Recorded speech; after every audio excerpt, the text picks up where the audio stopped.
Welcome to FurCast, episode 266. I'm your host this evening, Paradox, the Red Wolf. I'm your host this evening, CJ, the Pink Husky.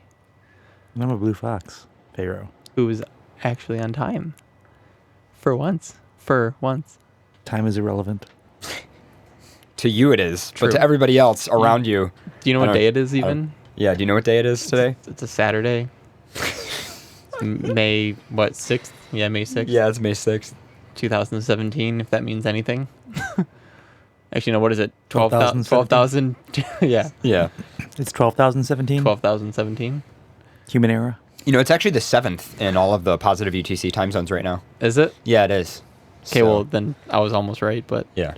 So speaking of positive UTC time zones, shout out to everybody who might be listening from Furdu on the good old Gold Coast in Queensland. It is actually a reasonable time there. So I don't know who you are if you decided to wake up in the morning at like 10 a.m. at a FurRecon and watch FurCast. But if that's the decision you've made, welcome to the show.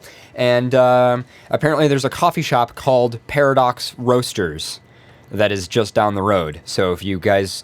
even though you're on the other side of the world, if you want to go inside of me and get some coffee, you can do that. That's pretty kinky. It is. It's actually in the roundup. I got a picture of it in the video feed right now. Looks like a really nice coffee place, actually. Like that place looks legit. So, anyway, so a couple things. We've got new Patreon shout-outs this week. Thank you to Jesse and Kaze as well as usual for helping me out with that. And just a reminder, when we play the shout-outs tonight, if you don't hear your name, just make sure to fill out the shout-out form. I saw one or two people start donating $5 a month to us on Patreon and then not fill out the form. So if you want your name shouted out, fill out the form. It's furcast.fm/donate. There's a little link, and you can fill it out, and then we'll shout you out. And just another reminder, we're in 1080p now, and all of the buttons have changed, so I'm probably going to be really shit at switching video, but, you know, there's that. I do have a new camera now, though, so that's pretty sweet, and it won't overheat anymore. So, yay, thanks to patrons for that. And then also, I just wanted to shout out, last week we had a very serious email that we answered the question for. If you were here for last week's episode, you know what we're talking about. If you don't worry about it. But I just wanted to let everybody know that person... Sorry. It's all good. But anyway, I just wanted to let everybody know that person has been gotten into contact with very responsible people who are pointing them in all the right directions and everything like that. And shout out to Ash Coyote for helping out with that as well. I love you, Ash. You're awesome. And so just want to let everybody know, anybody who might have been concerned about that. And then the only other thing is, I guess there's no show next week, possibly. Maybe. Possibly. Stop. I was going to say it, but then I stopped. Possibly not. There might be, there might not be. We might be going to Howl in Toronto. Yes. But we're not sure. Yes. Because we need to pick a thing up. But we're not going to tell you what that thing is. It's a thing. But it is a thing that's going to be in the studio the week after we're off. It's important. Yeah. So anyway, so if you're around the greater Toronto area and you want to hang out, we'll probably be at Howl in May. So there's that, yeah. It's pretty sure it's next week. Yeah, it's the second Saturday of every month, I think. Yeah. Something like that. I guess it's supposed to be pretty big, too. There's supposed to be a lot of people going. By the way, we don't actually know.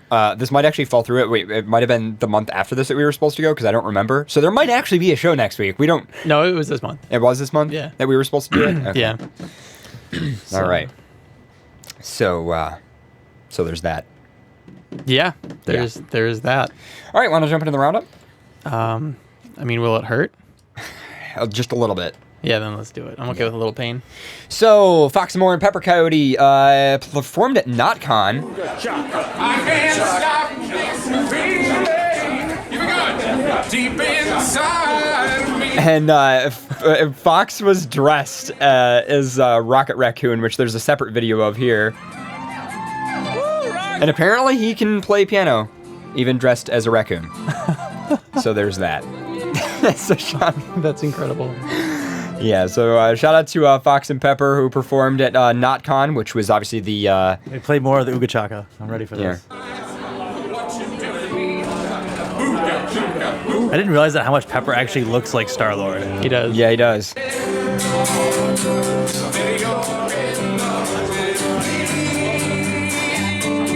So I would say this is a pretty successful NotCon, considering yeah. you know what NotCon's from, right? No.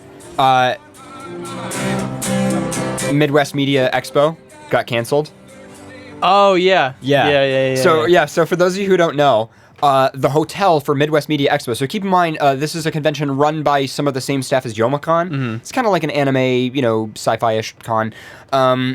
The hotel, keep in mind, this is like a 10,000 person event. Yeah. Multi-million-dollar event.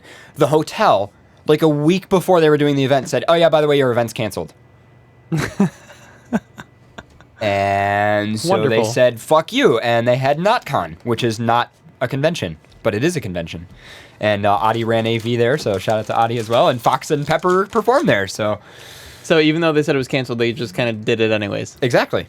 It was NotCon. I think it was at a different hotel. Oh, I was going to say, that'd be like, that's Yeah. badass.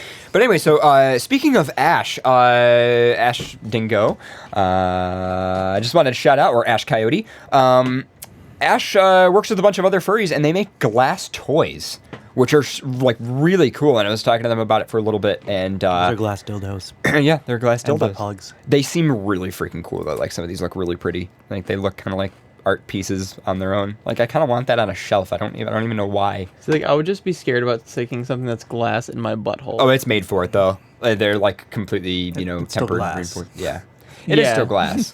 That's true. Like I've seen some horrific videos of like people putting glass things in their butt and it breaks, and Yeah, well, that's I true. think we all know where that leads to. So, Boozy Badger has a new Twitter handle. If you are following Boozy Barrister on Twitter, you need to follow his new Twitter handle. I guess a bunch of lawyers got upset because he was posting too much furry stuff. Probably not. Probably just like one or two people complained. But anyway, his new Twitter handle is at Boozy Badger, which is the name there. And speaking of Boozy Badger, he went to Furthermore Yeah. and wrote a huge blog post on it that's just fucking hilarious. So, like, for instance, he was supposed to meet with, I guess the convention was like, hey, try to meet this person, it was like a staff member trying to, like, chaperone him around or whatever and show him the con. So they go, well, you need to look for this person. And he said, my contact was Kit Drago, the convention chair for Furthermore. I had sent a message over Twitter about 10 minutes prior to my arrival, as I hadn't completely figured out the new, figured out a bunch of stuff, but they said, look for the guy with the fox ears. And that turned out to be a less than helpful description. He wasn't that damn hard to find, though, considering that he was standing by the front desk, apparently waiting for the bewildered guy who looked like a lawyer to come wandering into the hotel. In short, suits which weren't furry were in such short supply that I was actually the one standing out by wearing it. The guy wearing fox ears, a tail, and a kilt blended right the fuck in. And he also did a panel at Furthermore. The red iPhone. Thank you. I was at the bar last night, and I thought, gee, I'll put this one on the Amex. And then I went, well, I can't put shit on the Amex right now, can I? The way I'm going to do this is just real simply, you guys ask me questions, and chances are I'll ramble for a while and eventually give you something that sounds like a fucking answer. It may not really be an answer. I don't know. I will say this, prefacing it, yeah, I'm a lawyer. A, I'm not licensed in Virginia. B, I have no fucking clue where you're from. And unless it's Pennsylvania, I have no idea what your state law says. And C, if you have not paid me money of a set amount that I set, don't come up here and put a fucking dollar on the stage and say you've hired me. I'm not your lawyer. Any legal matters tonight are going to be very general. They're going to be based off of common law or U.S. statutes. Please, for the love of God, do not go home, do something, and say a guy called Boozy Badger told me about this at a furry convention. It will raise so many fucking questions. So that's Boozy Barrister. He did a whole panel there, and it's a little over an hour long, and we'll link that for you guys if anybody's interested in checking it out. But it was really interesting. Talked about a lot of interesting court cases. Went over some of the stuff that he talked about with us on the interview, and just in general, it's really entertaining. It was great. I put it on the background, and I was just cleaning my room and laughing. So there's that. Arctic Skywolf put out a video from MCFC, and Arctic Skywolf's just a good friend of ours. I just wanted to shout that out, and if anybody's interested, we'll have links to that as well. The Oatmeal put out this interesting comic about belief and the fact that I loved this. Yeah, about a lot of, I guess, the concept that like things that you don't like to hear are things that you're also potentially going to deny, and uses a bunch of examples of like history lessons that aren't necessarily correct and stuff like that. Really interesting comic. So if you're interested in the Oatmeal and a kind of insightful comic, we'll have a link to that. And finally, I just had the link to my tweet about the coffee shop on the Gold Coast named Paradox, and I guess there's also a nightclub or a bar or something that Shisha was telling me about. Lily showed me another Paradox bar. Oh yeah, so I guess there's a Paradox dance bar. I don't know where it is, but Nice. So yeah, Good deal. cool stuff. And that's pretty much it. That's the roundup. That was a really short roundup. It was a very short roundup, but it was only a few links that I had, so wasn't much else in there. It was my birthday last week. Oh yeah, I wasn't here. or were you a good boy I think so. for your birthday? Yeah. I didn't even drink. I didn't do anything. We just we went. Where did we do? What did we do last week? Well, I was in Pennsylvania with Blitz, and we did stuff. I don't remember what we did. Oh, we did a lot of car stuff. We did like drifting and stuff like that. And I went to pick up stuff in Philadelphia. I went to get cheesesteaks too. Remember the cheesesteaks? You were Yes.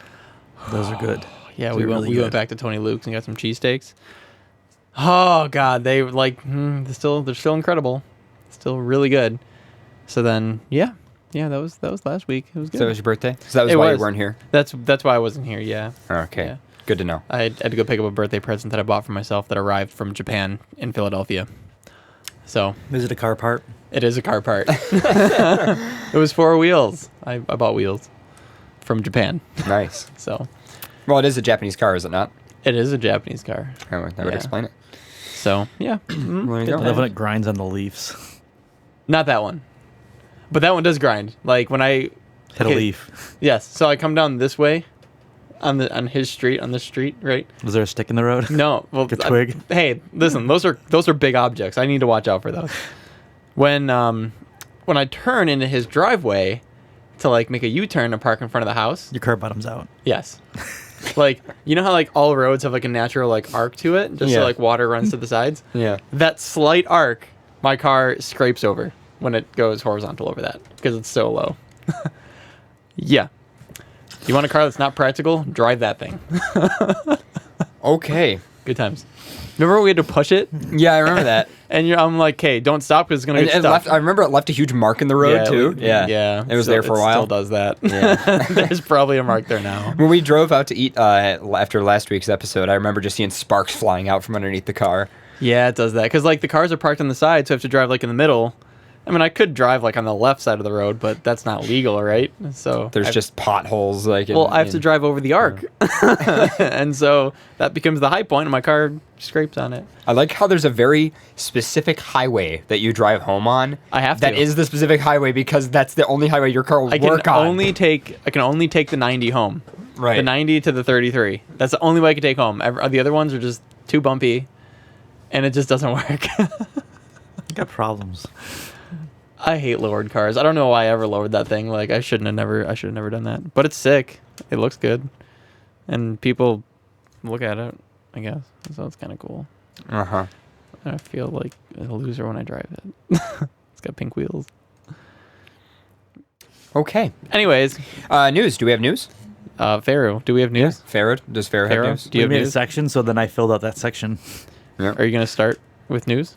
What you do? Yeah, I made Pharaoh a section of the document. And it's blue. Holy shit. You put so many things in here.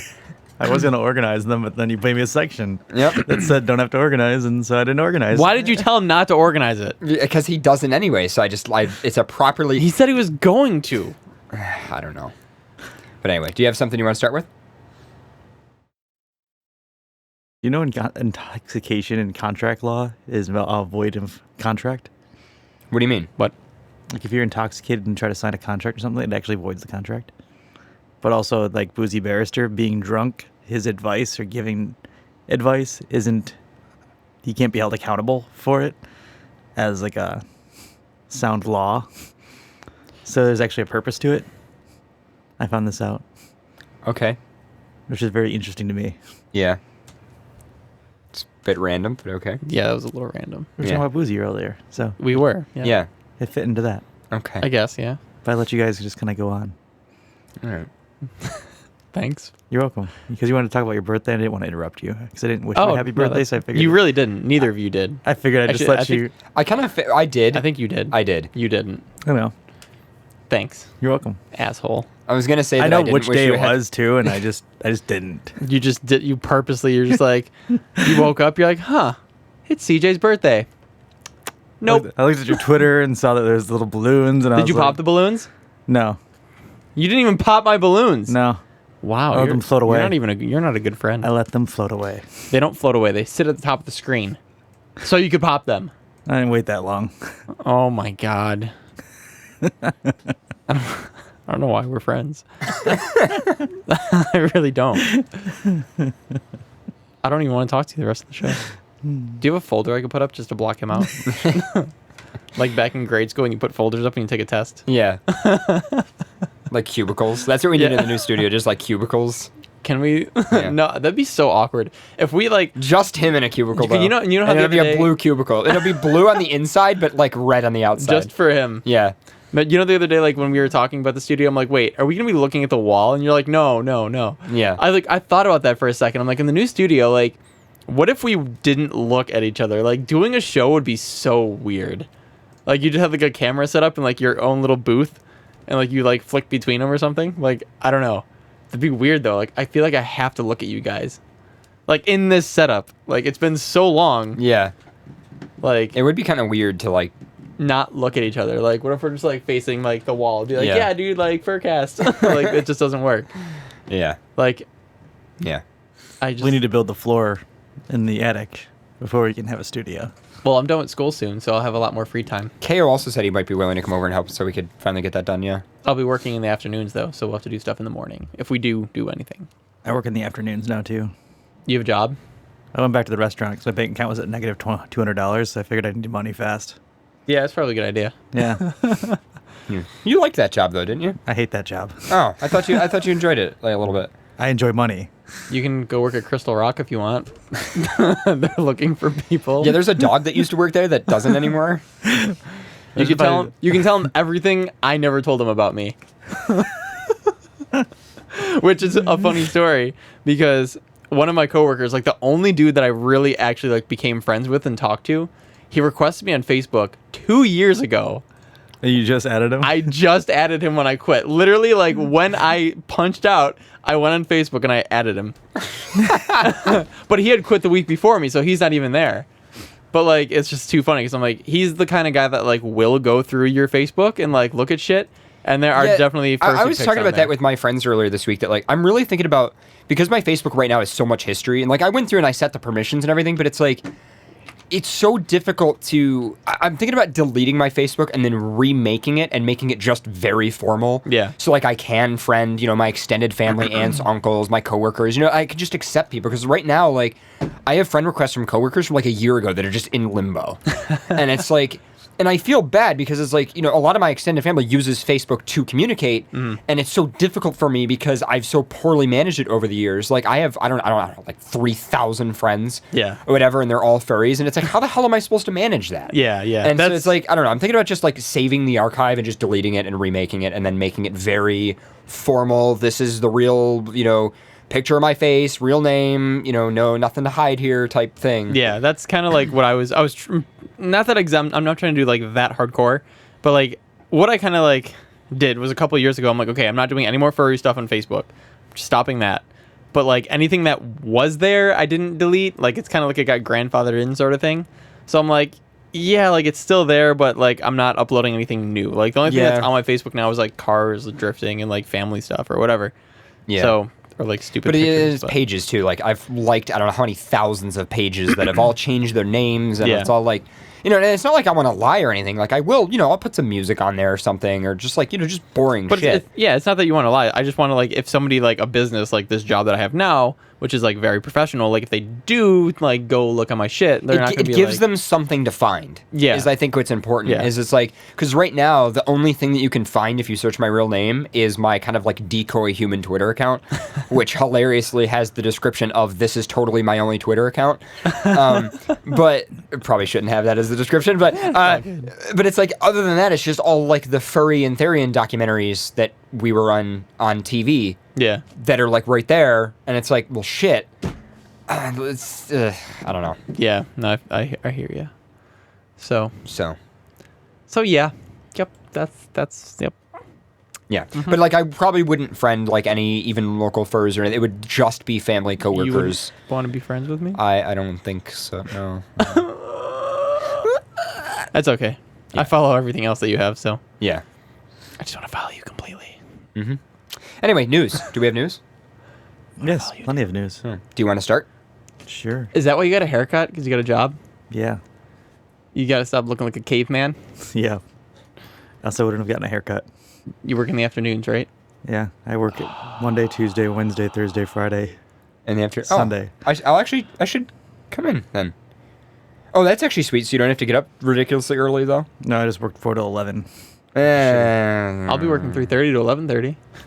We should hang out. We could hang out. Actually, our 'cause bar's you'll- open in the morning. I don't know, but you'll be home. You'll be getting home by the time that I'm leaving work. Because if you're out at 11, roughly it'll probably take you maybe, 15 minutes to get home? I'm out at 11:30, and I'm 6 minutes from your house. So we can drink until like 4 in the morning. Pharaoh BY. Was And it then- Airbnb? Pharaoh Airbnb. Pharaoh B&B. Pharaoh B&B. Blue And then- Blue B&B. Blue B&B. And then Fox B&B. I like that better. Fox B&B. Instead of like Airbnb. Fuck Air. Fox Blue and Blue. That's what it stands for. Fox Blue and Blue. So then we can drink until 4 in the morning and then sleep and then go to work again. I'll just start renting a room at your house. Magical. Don't you start that yet. We're not done talking. Okay, you can start it.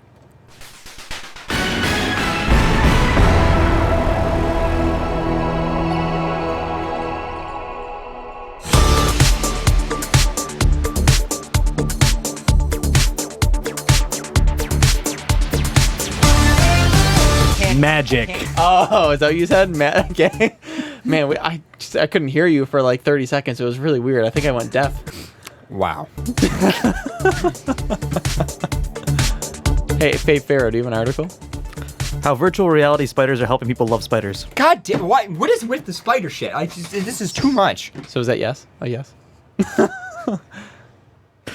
Can we not talk about spiders? Well, once you do virtual reality spiders, you'll love them forever. No, because wait, time out. You already did virtual reality spiders on me in VR. See, I feel like if I put on VR and there was just spiders crawling over my body, Yeah, the that only one- possible way that I would like spiders more is by the fact that I already was convinced that I had died at that point. And I'd actually be like, form well, I'm dead. You died so in VR? I died in VR. No, they actually link together and form a suit. Wait, How is what that does? supposed to make it less? No. Because the suit can morph, so you could be like, like it would come off of you, but in like a tentacle of I feel like spiders. this is like Iron Man, but with like a spider suit. Arachne Man. Arachnaman. Not Spider-Man, Arachnaman. Fuck Spider-Man. He's out of date. When you control the power of spiders, they're everywhere. See, yeah. That's like 'cause world different. knowledge right there. Wait, can Spider-Man control spiders? Or No. does he just see? So this is different. This Yes. is a different superhero. This is Arachnaman. Or I don't know if superhero, supervillain, whatever it's gonna be. Yeah. So you He's- can he's literally neutral. control spiders. He just gathers knowledge from spiders. He's a spider whisperer. I feel like I'd rather control spiders than like have like Spider powers. spider powers. What if you were just like, you could control spiders, so you just led them into death? Well, no, he could That's put them in pretty everyone's house and like just spy on 'cause, like, everyone. Because Like I feel spider like if you feed. can control spiders, that means you can communicate with them. Yeah, So like you had the web before the web, so like you could When's communicate it- all over they the just world. swore all the time. Like you can never have a good conversation because they'll I feel like I'd be less afraid of spiders if I knew what they were thinking. Fuck! I'd be so much less afraid of spiders. I'd be like, dude, same. Same. Because, like, When you fucking kill me. You know how long it took me to get to this spot? Yeah, see? Like, when you see a spider on the wall and you're like, oh, I'm going to fucking kill you. And it's just like, if it was like, dude, no, I have a family, I'd be like, okay, fine, let's compromise. Like, you can chill there. Yo, same. You can chill there, but, like, just don't jump on me or, like, you know, just keep, like, a 10-foot radius. Don't touch me. And Please if don't. it was like, yeah, dude, no problem. Like, do you got any food? I'd be like, yeah, I'll get you some crumbs or some shit, like, whatever you need. I'd be so much less afraid of spiders. Like, if it was, like, a super chill spider. Like, if it was, like, on my hand, it's like, haha, just kidding. I'd be like, oh, you're funny, dude. Like, good joke. You know? Like, I would love to talk to a spider. Like, and just talk to it and just have a deep conversation.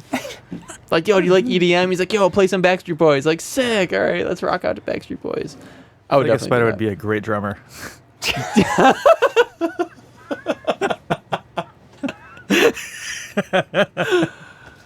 Dude, they could rave so hard. You know how people fist bump? They could fist bump times, like, okay, assuming they're going to stand on two legs. They could fist bump times 6. That'd be insane. Drop the bass. And they'd be like, like going fucking crazy. I would love to rave with a spider. That'd be sick. That'd be so sick. They'd have 6 hands for glow sticks. Yeah, dude. Oh my God. Could you imagine them doing, like, what is that, like poi or whatever the hell it is? 6-handed boy. Dude, that'd be fucking nuts. Like, that is something I want to see in the future. That's bucket list right there. Before I die. You want to genetically I want modify to see a spider poi rave. spinning. Yes, I want to see a spider at a rave, just going fucking nuts. I feel like doing this motion is I feel even like a enough. spider could be a good DJ too. Could get it, you know. They probably could. with They the can have like turntables. 6 decks, like all over the place, like Yeah, going insane. they could do it. But are you going to put like little mini hands at the end of the spider feet, or is it like... What do you mean? I feel like they can just do their own thing. Like they can figure it out. Okay. They're well, smart I'm looking enough. at I mean, that. like they could fly and do everything else. They could figure out how to swing poi. Like it's not that hard. Well, I mean, it is hard, but pretty sure they can, like, you know, they'll make it work. Wouldn't they need opposable thumbs? No. They fucking climb on walls and they don't have thumbs. Pretty sure. I'm not sure that's an accurate comparison. Can you climb a wall and you have thumbs and you can't climb walls? Just a flat wall. What fucked up shit would it be if I like crawl across the It's wall? like, yeah, I can't climb on walls. Okay, well then you proved me wrong. Somehow, having the thumb is the thing that makes you not able to climb the wall. You cut off your thumbs, you just climb Like So, some like, guy gets dogs his are- thumb cut off in like an accident or something, and You like all of a climb on sudden, walls. yeah. Dogs are like walking up walls now because they don't have thumbs. Right? Dogs, yeah, they don't have thumbs. with those little like high-end thumbs. You're like hanging off the wall trying to grab something, but you can't grab it because you don't have thumbs, but you're on the wall anyway. Well, I can climb walls now, but I can't grab my drink. Yeah, try to grab that drink without a thumb. Well, how much of a thumb is missing? Like even this, like everything, or just like the thumb? Yeah, because like you could do this, but that's Yeah. really difficult, and you could do this, yeah.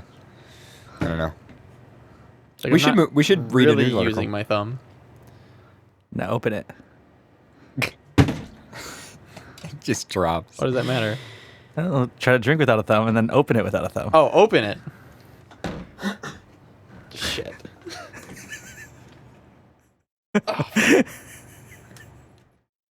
You got it.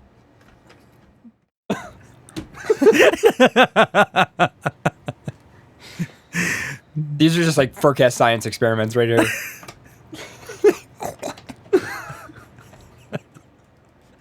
You're trying. I want to grab it so bad. There we go. All right, now masturbate without a thumb. Like right now? Yeah. Okay, shit. How virtual reality spiders are helping people face their arachnophobia. Gradually exposing people to things they fear, say a spider, in a controlled environment, has long been the mainstay of treating phobias. Just a fucking spider sitting in like the desk across from you. Hey, What's up? like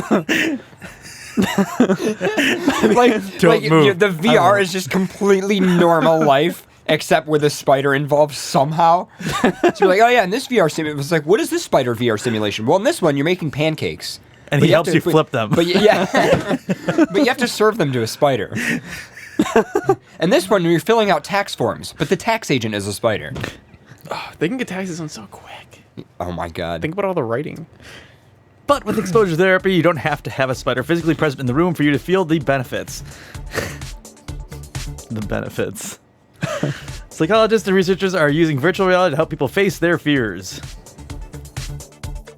What a shitty thing to do to people. So someone fears being a loser, like, how did they face that fear in VR? They make you feel like a winner. Can you ever make someone feel like a winner? I don't know. Can you? Do you feel like a loser? No. I'm not afraid of being a loser. I am a loser. I know, and I feel like Wow, that hurt. maybe. I feel that was like the saddest thing I've But ever wait a heard sec. you- Wait a sec, because maybe the cure of not feeling like a loser is accepting that you are a loser, so then you feel like a winner. I've gone to the casino. I don't win at all. Because you're a winner because you've accepted the Did you fact just that get like a human psychology degree tonight? yeah, Okay.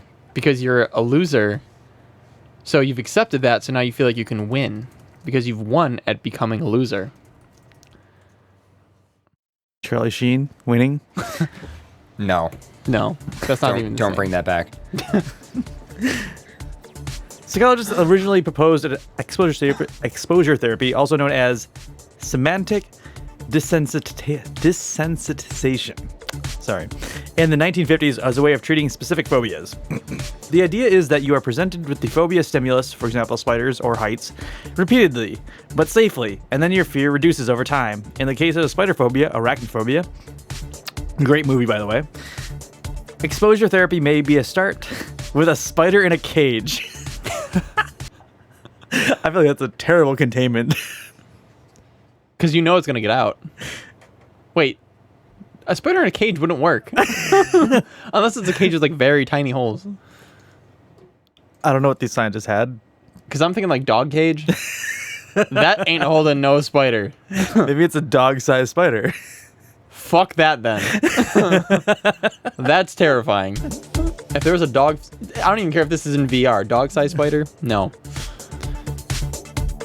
Exposure therapy has three main elements. First, you identify the situation or objects that make you feel afraid or anxious, or situations that you avoid because of the phobia. You then rank them according to which ones provoke you the most fear. Great. Wonderful. Does this spider provoke fear? Or is this raving spider provoke fear? That one that's eating a person's face. Definitely that one that's eating a person's face. That's a little scary. So is this spider scary or is this spider scary? Well, that one said he had a family, so he's less scary. He's cool. This one said he wants to murder everyone. This one said he's going to take over the world and nuke everybody. So, yeah, that one's kind of scary. This one said his kids are hungry, not him, which is kind of relatable. And this one just got into a Trump exoskeleton. I feel like he's the one we should be worried Dude, about. they just like spiders in politics. Like, that would wreck my brain. They had like Trump supporting spiders. There probably are. Yeah. I would flamethrower that so hard. We should. We were supposed to buy a flamethrower. This part of We therapy were, is known as yeah. constructing a fear hierarchy, or fear pyramid. Fear pyramid. Fear pyramid. Fear pyramid. Show title, please. That is. That's not in the article, that was mine. I was like, wait a sec, I don't even see that anywhere. I ad-lib. Fear pyramid. From yours truly, Pharaoh the Blue Fox. Psychologist Wow. at heart. Apparently. How? Where did you come up with that? Like, I thought of like Can the you food build- hierarchy where there's like a food pyramid. I so don't then think fear that's the same. Not at all. The food pyramid is way different than a fear pyramid. Unless you fear candy. Then it's at the top of the charts. Well, it's at the top because it's not good for you. Ones if you fear that too. You fear food that's not good for you? Yeah. I feel like that's an irrelevant fear. Well, then be your top fear then. Fear hierarchy. Okay. The psychologist teaches you how to progressively relax your muscles. Okay. Relax your muscles. Spiders. Relax your muscles. There's a YouTube video. progressive muscle relaxation exercise. No. Should we relax our muscles? I'm kind of curious. It's like just what she says. She's doing like a move. Is it in the article? Yeah. Alright. She's doing a move like this. I want to relax my muscles. This involves focusing on how you feel when you tense and relax different muscles. You use this relaxation technique when facing items on your fear hierarchy or list. Here's a video showing how progressive muscle relaxation works in practice. Finally, the therapist gradually shows you items on your fear list while you practice your relaxation techniques.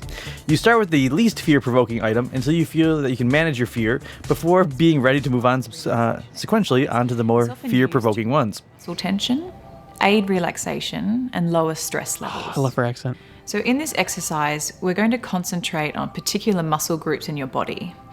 You'll be tensing these muscles as hard as you can for 5 counts. Wow, I'm already more comfortable with spiders. I find you comfortable position. 1, And it's usually 2. Close or half close your eyes. Focus on the You know what's really fitting about this, though? I hate to be the person to say this. You know what's really fitting about this? She's in Australia. And they have like all the spiders. They have like all the you. spiders. that want to kill you. how to live in an area where everything will kill you. Tense all your muscles. Tense all your muscles. A lot of people aren't going to get that joke. No, I know. It's okay. The joke Pharaoh's making right now. breathe out. There's a sound that's being made by under the table being banged against the table. Choose your adventure. Wait, did you breathe out? I and in? don't know. Concentrate on the muscles. Of your shoulders. Slowly bring your shoulders to your ears. Wait. And tense your shoulder muscles for 5 counts. Ready? 1, 2, 3, 4, 5, and release. I just came. Feel the muscles in your What the fuck? If I took one of these classes, There's all these people in the room just like very calmly relaxed, and you're like, I wouldn't be able to take one of these classes. Yeah, because that would be me. They'd be like tense. They'd be like, and they'd be like, "Kate, like, are you all right?" I'd be like, so much better. I am so much less afraid of spiders. the whole rest of the class is just, And I'm you're over just there screaming. like,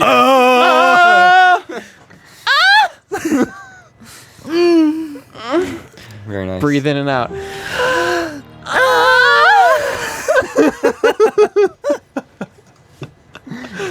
Not Now like that. tense and relax. Tense and relax. And you're like,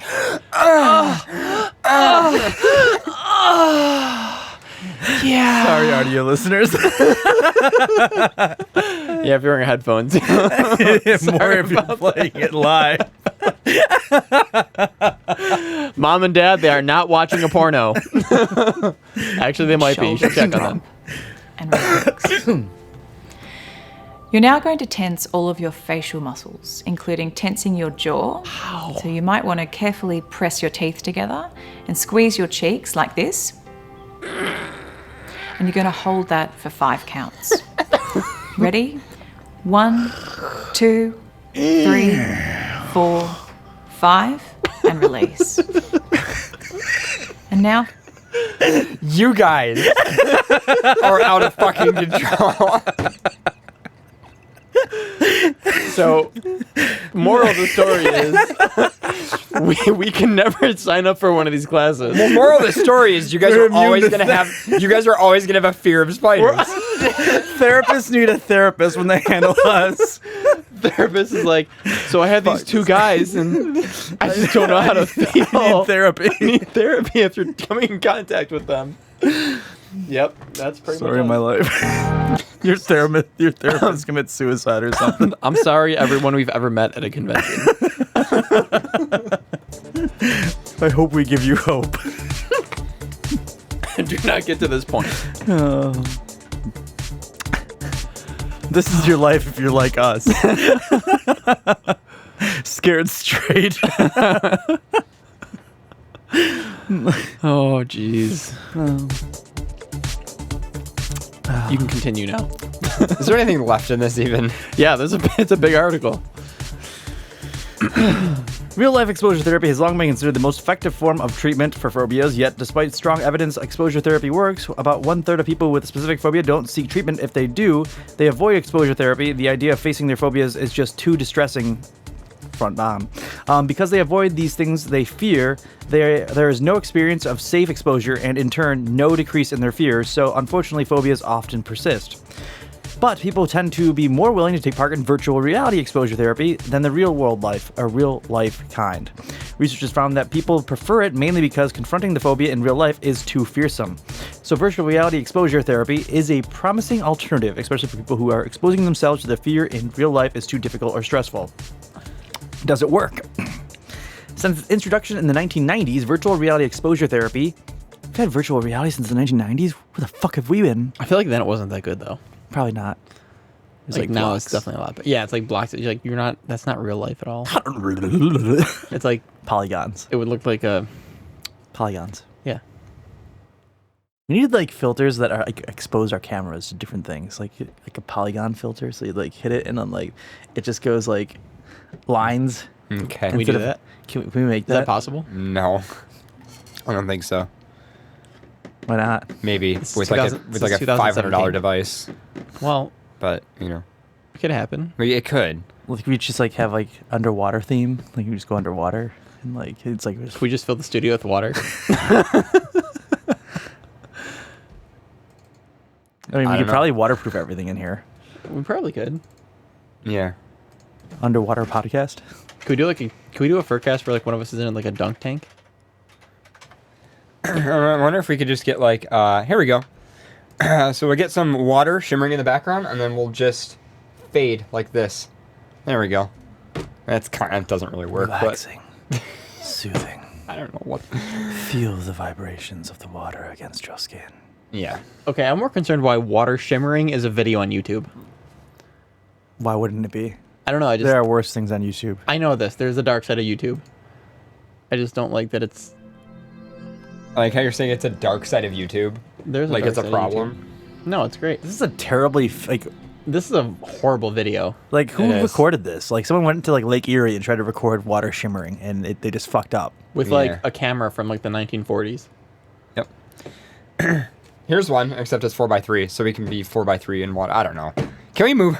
Under the sea, under the sea, down where it's better, down where it's wetter. Take it from me. Can you stop with your Disney? No. This isn't FE anymore. We've moved on. Yeah, Cart woke up. Finally. Like yesterday from Everclear. This includes aerophobia, fear of heights, aviophobia, fear of flying, claustrophobia, fear of confined spaces, and arachnophobia, fear of spiders. Virtual reality exposure is just as effective as traditional forms of exposure therapy when assessed immediately after treatment, a year later, and even up to 3 years after treatment. For example, people who seek treatment for a spider phobia are less likely to avoid spiders and less likely to feel anxious when they see spiders after virtual reality exposure therapy. The future of virtual reality exposure therapy. Although research shows that virtual reality exposure therapy is effective, there are concerns about the cost, accessibility, and quality. However, its quality continues to improve, as does the cost. There are now clinics, such as one in Sydney, that specialize in treating specific phobias, all in virtual reality.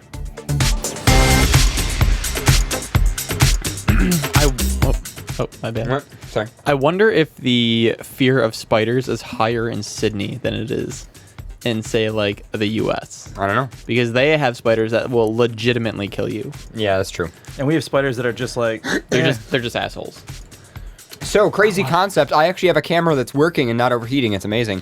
So I have a news article as well. Do you? Wes Anderson's Isle of Dogs gets a poster and a release date. Wes Anderson, the writer and director best known in the furry fandom for his 2009 movie, Fantastic Mr. Fox, will be returning to the stop-motion talking animal genre for his next movie, Isle of Dogs, whose poster and release date of April 20th, 2018 was announced via Twitter on April 25th. The bare bones premise announced so far is that the movie will feature a Japanese boy searching for his lost dog. Though this premise isn't necessarily anthropomorphic, an earlier video posted by Anderson confirmed that the dogs will have speaking roles, though hard to make out. It's also been pointed out that some of the dog characters on the poster will also appear to be wearing clothes. The cast for the movie listed on the poster has been previously confirmed. It includes many recurring actors in Anderson's movies. Newcomers include Bryan Cranston and Scarlett Johansson, as well as multiple Japanese actor, including Yoko Uno. Isle of Dogs will be Anderson's 9th feature and only his 2nd animated feature after Fantastic Mr. Fox, which was nominated for an Ursa Major Award as well as an Oscar for Best Animated Feature. In addition to Best Animated Feature Oscar nomination, Anderson has been personally nominated 3 times for Best Original Screenplay and once for Best Director at the Oscars. All but the latest of his movies have been added to the prestigious Criterion Collection, and his film Rushmore was added to the National Film Registry last year.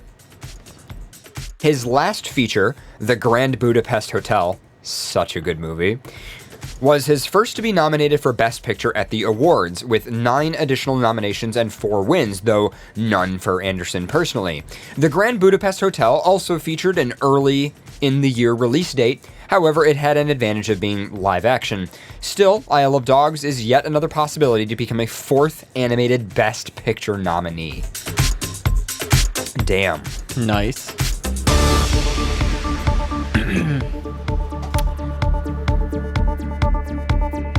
Neuralink wants to wire your brain to the internet. What could possibly go wrong?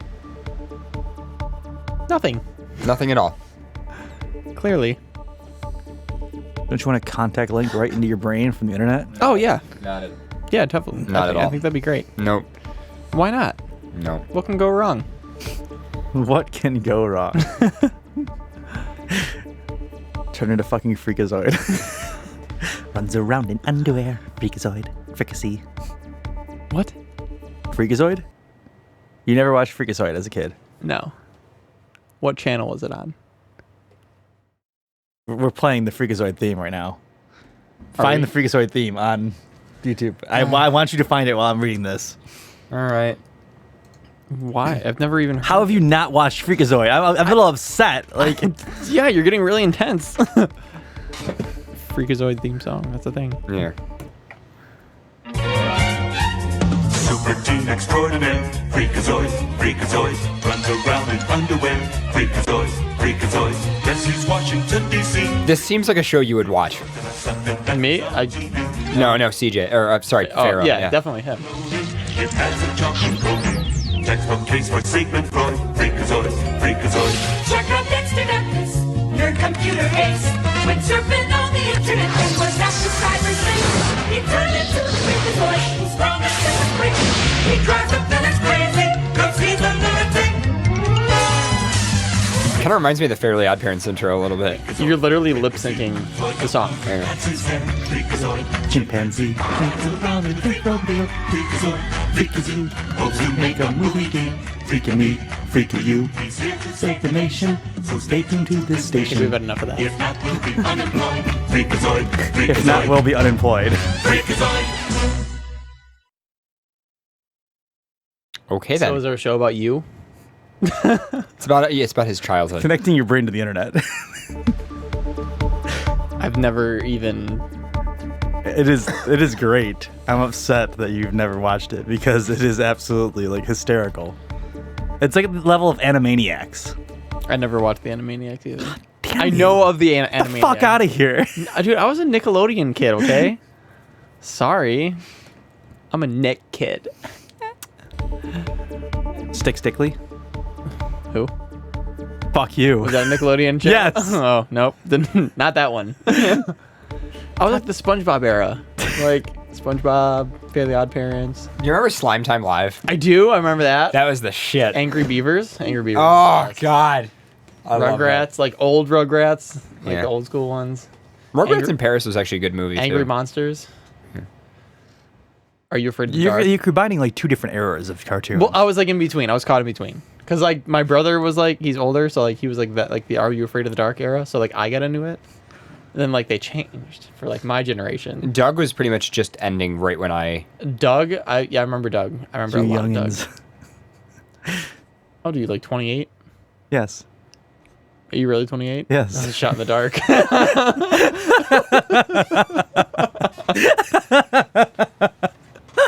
Nice.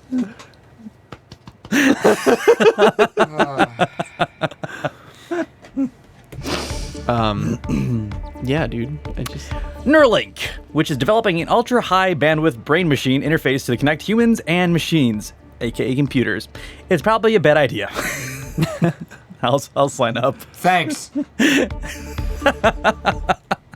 See, I'd sign up and I'd fuck it up somehow. Like, I wouldn't get corrupted, but everyone else would like see my face pop up on their computers.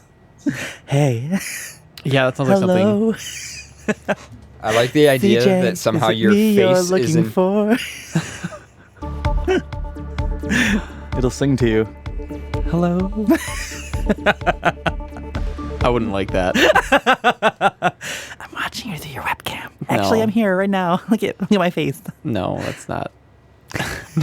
Not ever again. You wouldn't be able to use any kind of computer. Like a phone, my face would be there. Terminals, my face would be there.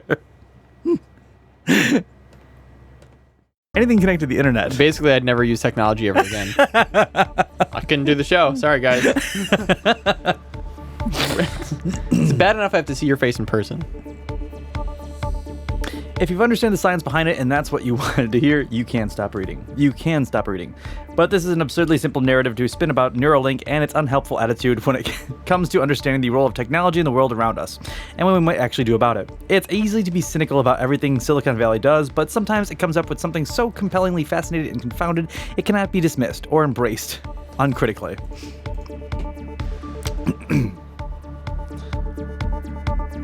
Essentially, Neuralink is a company purchased by Elon Musk, the visionary in chief behind Tesla, SpaceX, and Hyperloop, and his new thing that just was released, I think is, fuck. The roof solar panels are pretty cool, although they need to provide more information about them. He just did something new, too. I can't remember what it was. The Boring Project. Is it like... Boring, like Yes, he boring, like I tunnel, like straight. Yes. He's gonna create the like tunnel to the center of the earth, and then fuck up everything. It's gonna be like Core. I hate that movie. Didn't we talk about this last week? I feel like we talked about Core last week, and about how much we hated it. I wasn't here. That's right, you weren't here. I don't think we talked about Core last week. Anyhow, Why do you want to do that? why do you want to do what? Drill a hole to the center of the earth. See what's in there. You know what they say, if you have too much money, you just get bored with it. The Boring Project. The Boring Project. Yeah, okay. But it's the company's product that really matters. Neuralink is developing a whole new brain interface, essentially a network of tiny electrodes linked to your brain that a company envisions that will allow to communicate wirelessly with the world and technology. I will become a fucking technomancer. Computer on. No. Your computer on. Flip through your files. I Oh like- my god! What did I see? I don't... Yeah, You have a very weird perception of how computers actually work. Just saying. I'm gonna hack them with my brain. Right. Okay. Have fun brute forcing passwords with your brain. See, I'd be afraid if you got this done. I'd be okay if he got this done. Because, like, I trust you. Internet of Things. I can brute force anything with Paradox. my brain. I trust you. I feel like as you continue reading this, what this is actually going to be is like via like IP communication, you can like set feelings or something, and it would like have a feeling in your head or something. I don't think it's really like controlling computers. yeah controlling computers. Sorry, hate to. Hey, all sci-fi becomes reality at some point.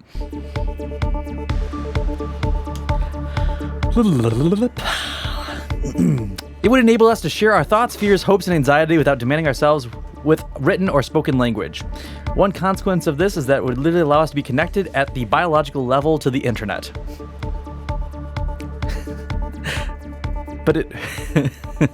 But who would be connecting back with us?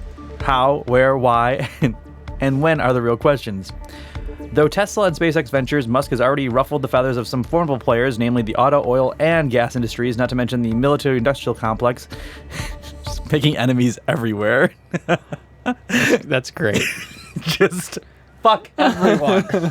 I have money, fuck you. I have money, fuck you.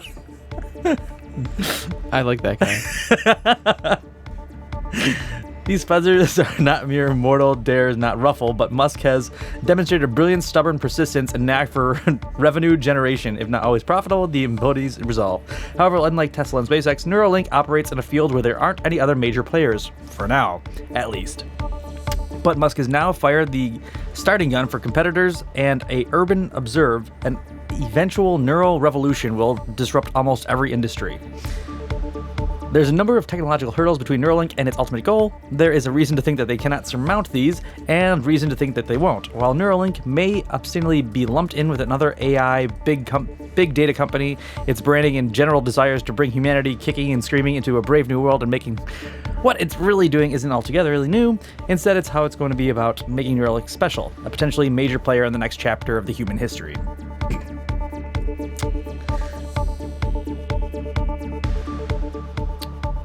I was skipping it down further. But if it sounds extraordinary, so are potential problem. First, Neuralink is not like putting an implant into your head designed to manage epileptic seizures or a pacemaker in your heart. This would be elective surgery on presumably healthy people for non-medical purposes. Right there's a completely different ballpark, both legally and ethically.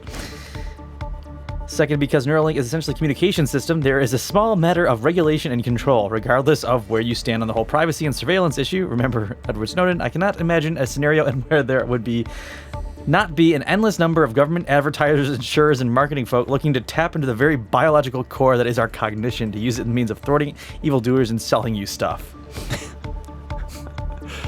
That would suck. This shit's terrifying. I don't know My why. brain is... Stop the ads! Stop the ads! You're like sleeping and like an ad for ShamWow just pops in your head. Like just fucks with your dream. Slap chop. in your dreams, yeah. Like you're like having a great dream. You're like in a park. It's like super peaceful. All of a sudden, like in the sky, it's like slap chop. Like, fuck! Stop it. To be fair, You're like I would having an rather- awesome I sex would dream, and rather all of a have- sudden, like Billy Mays comes and pushes you off the bed. Billy It's like, Mays here. Let me show you something. To be fair, I would take commercial dreams over nightmares any day. Yeah, I feel like that'd be better. Unless those commercial dreams are nightmares. Do you guys ever like go to bed though and you're like, wow, I actually don't want to go to sleep because I feel like I'm gonna have some really anxious dreams tonight, and like you do. Like I will take nightmares over any kind of ads being played in my dreams. I don't know. I'm actually gonna agree with him. Maybe. I've read that I will in take the worst nightmares, waking up in a cold sweat, than having ShamWows being played in my dream, People are, or the new Nissan fucking car commercial. People are saying in Futurama this is a thing. I know it's in Futurama. It's like the underwear, the space underwear. Yeah. Now you can have ads while you sleep. No, that's a nightmare. Trojan condom. Or like you're like having sex with somebody. See, and, like the ads can turn into nightmares, though. See, that's the problem is you're not thinking about. They can turn their ads into nightmares because it'd be like, oh, you didn't buy Trojan? Oh, look at your wife's pregnant. Oh, look at all these bills. You know what would happen? If you used a Trojan condom, you would have been safe. Buy Trojan. That'd be fucking terrifying. Or like you're having sex, and like they start playing like the like in the eyes of like the Adopted Dog song. It was a dream, so anything could happen. So you could have No, sex I'm and like saying, like, ejaculate, I'm and then saying, just like, babies you're- just keep popping out, and you can't stop them, and you're like trying to push them back in, and they just keep popping out. It doesn't work. And like it starts filling up the room, and then it's like claustrophobic, and there's taking up all the oxygen, and then you're trying to breathe, struggling to breathe, and then the Trojan ad comes in, and it's like Trojan could have saved your life. That'd make me really not want to have a kid. Oh, when are you gonna have a kid? I'm never gonna have a kid. He's gonna take up all my oxygen and make me suffer. I'm claustrophobic because of this commercial. Trojan made me sterilize myself. Trojan made me gay. I have to worry about having kids or pushing babies back into a vagina. The never ending. Can I try that? I just want to really try that. Like go into like a delivery room and just be like, it's like starting to come out. You're like, nope. push back in.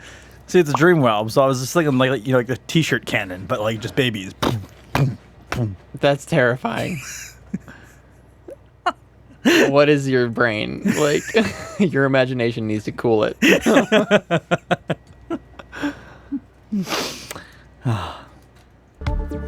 A baby cannon. The new term for a vagina. Oh my. Pack the muzzle. Can I touch your baby cannon? I just want to lick your baby cannon.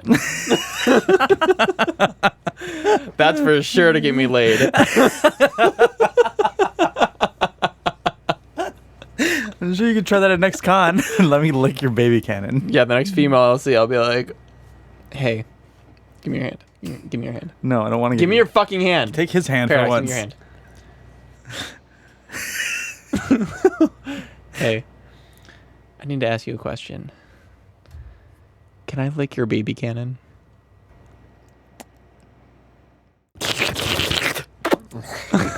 Did it work? Did you get wet? Yeah, a little bit. Not in the spot you want it, though. Shit. Well, I'll have to reword it a little bit. Lastly, brain security. There's also the issue of security. If we've learned anything from the era of smart everything, is that smart means exploitable. Whether it be your fridge, your TV, your car, your toaster, insulin pump, once you connect something or something else you've just opened up, it's a mean for it to be compromised. Doors are funny like that. How are doors funny like that? Can we make a security door that's just like when you scan it, it's just like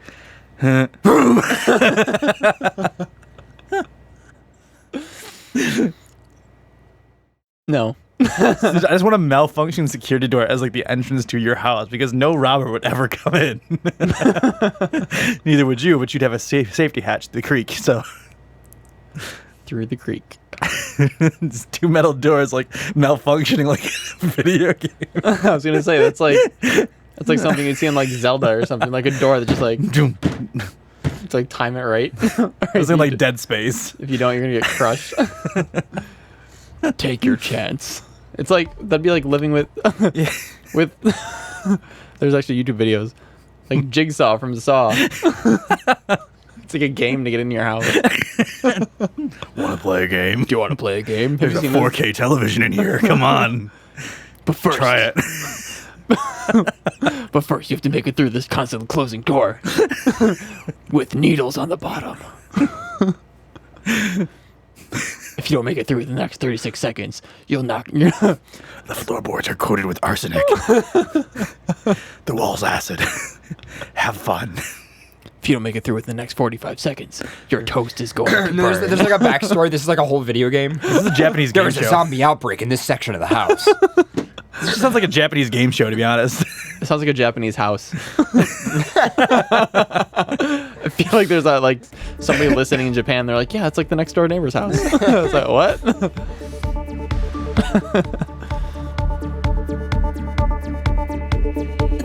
I want to do that. I want to get rich and make like a house that's like a contamination like blown up lab, and like doors like sudden like in the middle of a wood somewhere, and just like power it.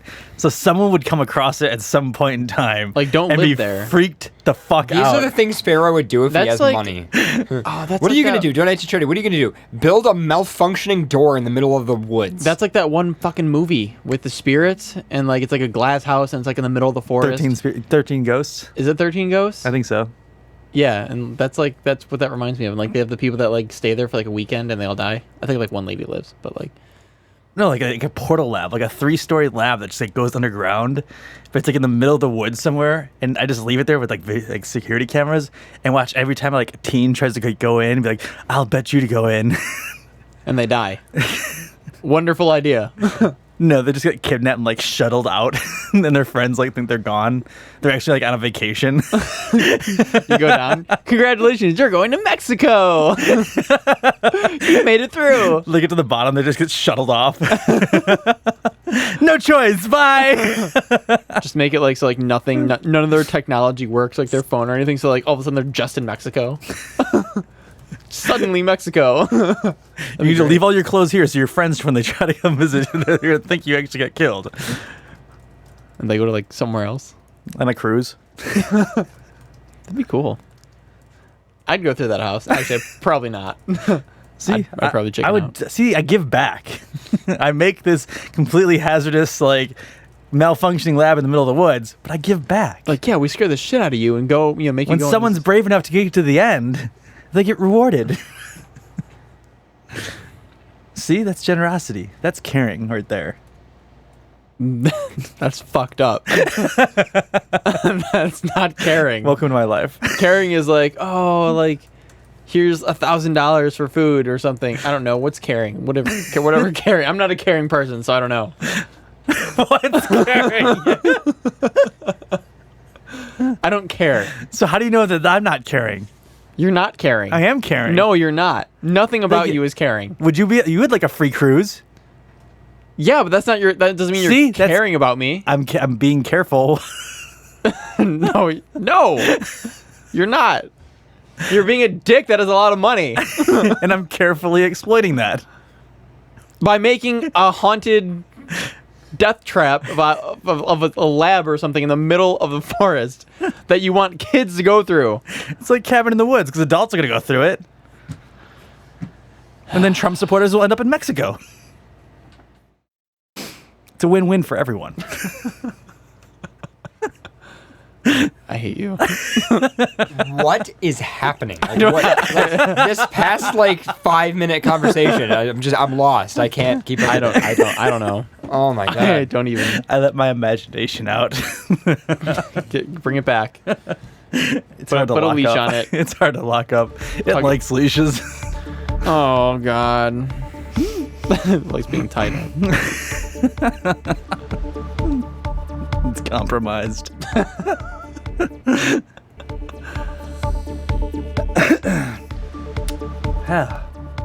Doors are funny like that. Just get past it. Just push through. They are picky about who walks through them, so a door into your head raises some critical security questions. We can only imagine what forms of hacking would take to get you a direct line to the minds of others. Would this be drawn by cognitive law, a legal regime as pertained exclusively to that squishy stuff between your ears? What it really all comes down to is this: across the number of fields of interaction of law, philosophical, philosophy, technology, and society, we are going to need questions upon answers to questions no one has yet to even think of or ask yet. Or at least not enough for us to get the right decisions or right reasons for it. We are facing and will incredibly face a complex and overwhelming problem that we will not be like the answers to. But it's a matter that we ask the questions early and often. If we don't, they'll be answering for us. Runs around in underwear, freakazoid, fricassee. No thanks. Is that the end? Yeah, that's the end. Oh, I didn't. Really? Yeah. And so Neuralink is probably a bad idea, but the first person who fell into the fire pit, but to the first person who fell into the fire pit, so was fire. On a long enough timeline, even the worst ideas need to be reckoned with early on. Who wants a Juicero. juicero? What's a juicero? You don't know about the Juicero? I have no idea what a juicero it's so great. is. It's basically this. Hold on. The Juicero is basically this thing that the internet went fucking nuts over because it was essentially like this Kickstarter campaign where you have like these little juice packs that you order and then you put them into this machine, and it's supposed to be like a really special machine because it like crushes these like fruits and veggies and makes like helps you make a smoothie. And it was like $600 for the machine or something. It got millions of dollars or whatever. So anyway, in order to order these packet things, you need the machine. So one company bought the machine and the packets. I think it was like Wired magazine or maybe it was The Verge. I forget who it was. But anyway, if you just grab the packet and squeeze it, juice comes out.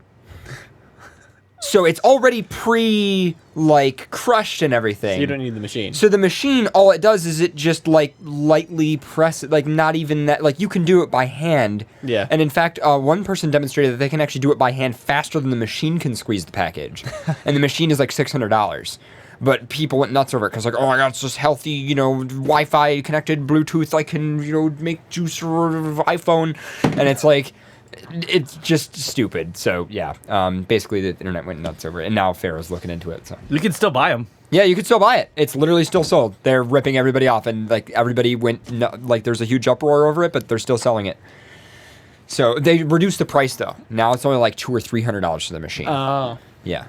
So, anyway, you guys are listening to FurCast live on XBN, and we'll be back after a quick break, which I will totally move to once I load the jingle in. Let's see. Is the jingle loaded in? I think it's loaded in. Are you stalling? I'm stalling for Are a you second. stalling? I am stalling. Here we go. You're listening to FurCast. Support for FurCast comes from Patreon users, including Blaze Fusky, Shame on the Photon Wizard, Fayoun, Oliver Fox, Link Shell, Skipper the Otter, Energize the Wolf, Sweetie Darling, Mystic Fire, Cat Nook, Wishstone Dragon, Dark Fox, Kodiax, Riley the Wusky, Raven Snowfall, Red Maple, Furry Omega, Meru Snowmew, Wup, Archon the Four-Eyed Dragon, Leon Wolfheart, Letho the Pink Wolverine, Decibel Fox, Zoopy Zoo the Oreo Tiggy, Vertical Feline, Fuzzy the Fox, Crazy Wolf, A Certain Horse, and Gaia Wellen. Additional support comes from Twitter users Ty Husky, Alpha Werefox, Commander Wolf 3, Fishykin, Magic 7 Wolf, Myron the Fluffy, XSS Fox, Drop Table Foxes, Leon Sarambe, Z-Lig on Twitter at Stealthy Dragon, Nia on Twitter at Secretkins, Shua on Twitter at Pulsing Panther, Coda Winter on Twitter at Dakota Wolf 12. And from YouTube channels, Silver Gatomon, Anthony Wolf Gaming, Ottercat Gaming, and Weasel Level Design by Hayu the Fluffy Scarf. Additional support for FurCast comes from Emerald FurCon, a one-day mini convention in Pensacola, Florida. Go to emeraldfurcon.com to register for free. Deaf and Deep Harlots in the Furry Hockey League at furryhockeyleague.com. Macro Wolf at macrowolf.com. Shisha Sheppy, who's a good boy. Harry Who Ink Pen Mouse at harrywho.com. Little Sunshine and Scootaloo, FurCast's #1 wimpy fan, Tyler the Wesky. Dash of Week, who says science. Chris Tail on FA, specializing in toonie art. Mipsy the Furry Tailor, each fursuit imbued with a sprinkle of FurCast. X the Fox, the real blue fox. Kumo, wishing everyone a colon-3 day. To Bunny Boy, who says at Paradox, bunnies are friends, not food. Super Dwarf with anthrolinks.net. Meds the Fox and Mississippi Anthropomorphics. Like our Facebook page at facebook.com/msanthro. Tekwin, TC Fox, and Kaiwana of the InFurSec Den. Sylvan Scott on Fur Affinity with macro, micro, and hyper fiction stories. The Feline Support Alliance, because canines are obsolete. Kitten Concoctions, making high-quality custom acrylic tails for furries around the world. Wild Gadget at lucifursuits.com, helping you look devilishly cool. Shacket Airlines, we still and always will land on our feet. Jaff the Wolf on Twitter, offering a free lunch to furries in Denmark. And Cheetah Paws for a daily dose of bulgy arts. Support him at patreon.com/cheetahpaws. Additional support for FurCast comes from Emerald FurCon, a one-day mini Whoa. Why did that just play twice? What, did I drag the wrong file in again? Oh, God. Paradox, this recording is from months ago. This can't be from months ago. The file modify date is, February. Kaze and I haven't actually been here since February. But that doesn't make any sense. Oh my God, where was I? Right. Support for FurCast comes from Patreon, PayPal, Bitcoin, and from listeners like you. To become a patron and learn more about supporting FurCast, visit furcast.fm/donate. This is XBN.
This is the Zana Broadcasting Network. Yes, this is XBN. You guys are listening to FurCast Live. And coming up next is a track that I haven't played in quite a while on this show for the music break. It's a remix of I Love It, and it's a pretty good remix. I hope you guys do enjoy. We'll be back for more news and possibly some emails in just a little bit. And in the meantime, I'm going to lose my shit on camera, because I quite like this track. It's very good. Enjoy, guys.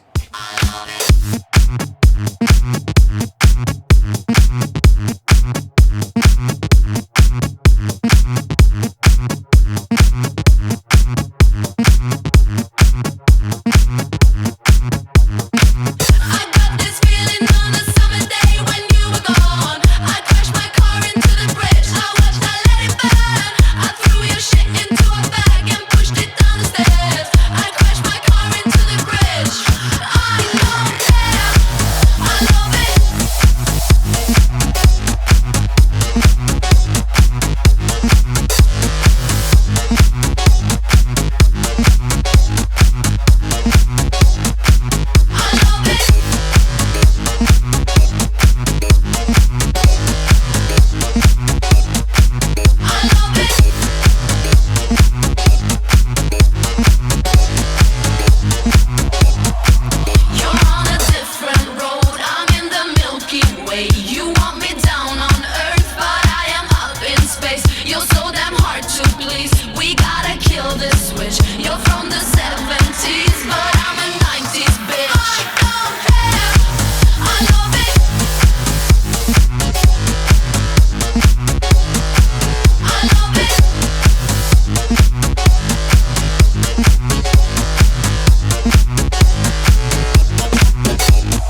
This other track, I decided I'm going to play one more track. It's called Moneymaker, and watching fursuiters dance on stage to this one is super great.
Internet radio by a bunch of crazy animal people. This is XPN. Welcome back to FurCast. That was Moneymaker by Throttle. Love that track. Anyway, you guys are listening to FurCast live on XBN, and I guess we're sort of back for things and stuff. And their mics hello. are off. There you go. Hi. Now they're on. I wasn't ready for that. You weren't ready for that? No. Oh, I'm sorry. It's okay. I'm gonna just turn that down right there, and then I'm gonna go ahead and go to here. Okay, that was already set. Cool.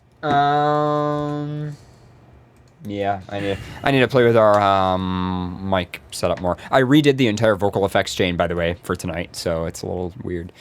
But yeah. So, let's see. So let's read about how good my coffee is. It's good, very good. They didn't write CTC Wired on it though. Oh. Wait, someone actually went? Yeah, XSS Fox is right there. He's in Paradox Coffee right now. Yeah. So. Wow. Yeah. So he's inside of you. Small world.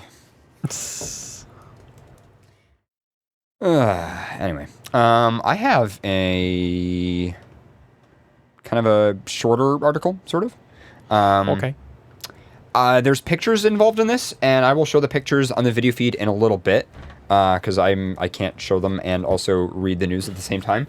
But this is like really, really cute, and I just wanna share it with you guys. How about let's do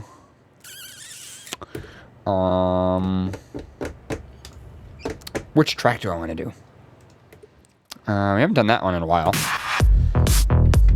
Nah, kind of don't want that one. Let's do. But it's taco. It is. Let's do this one. Red wolves have keepers howling with excitement.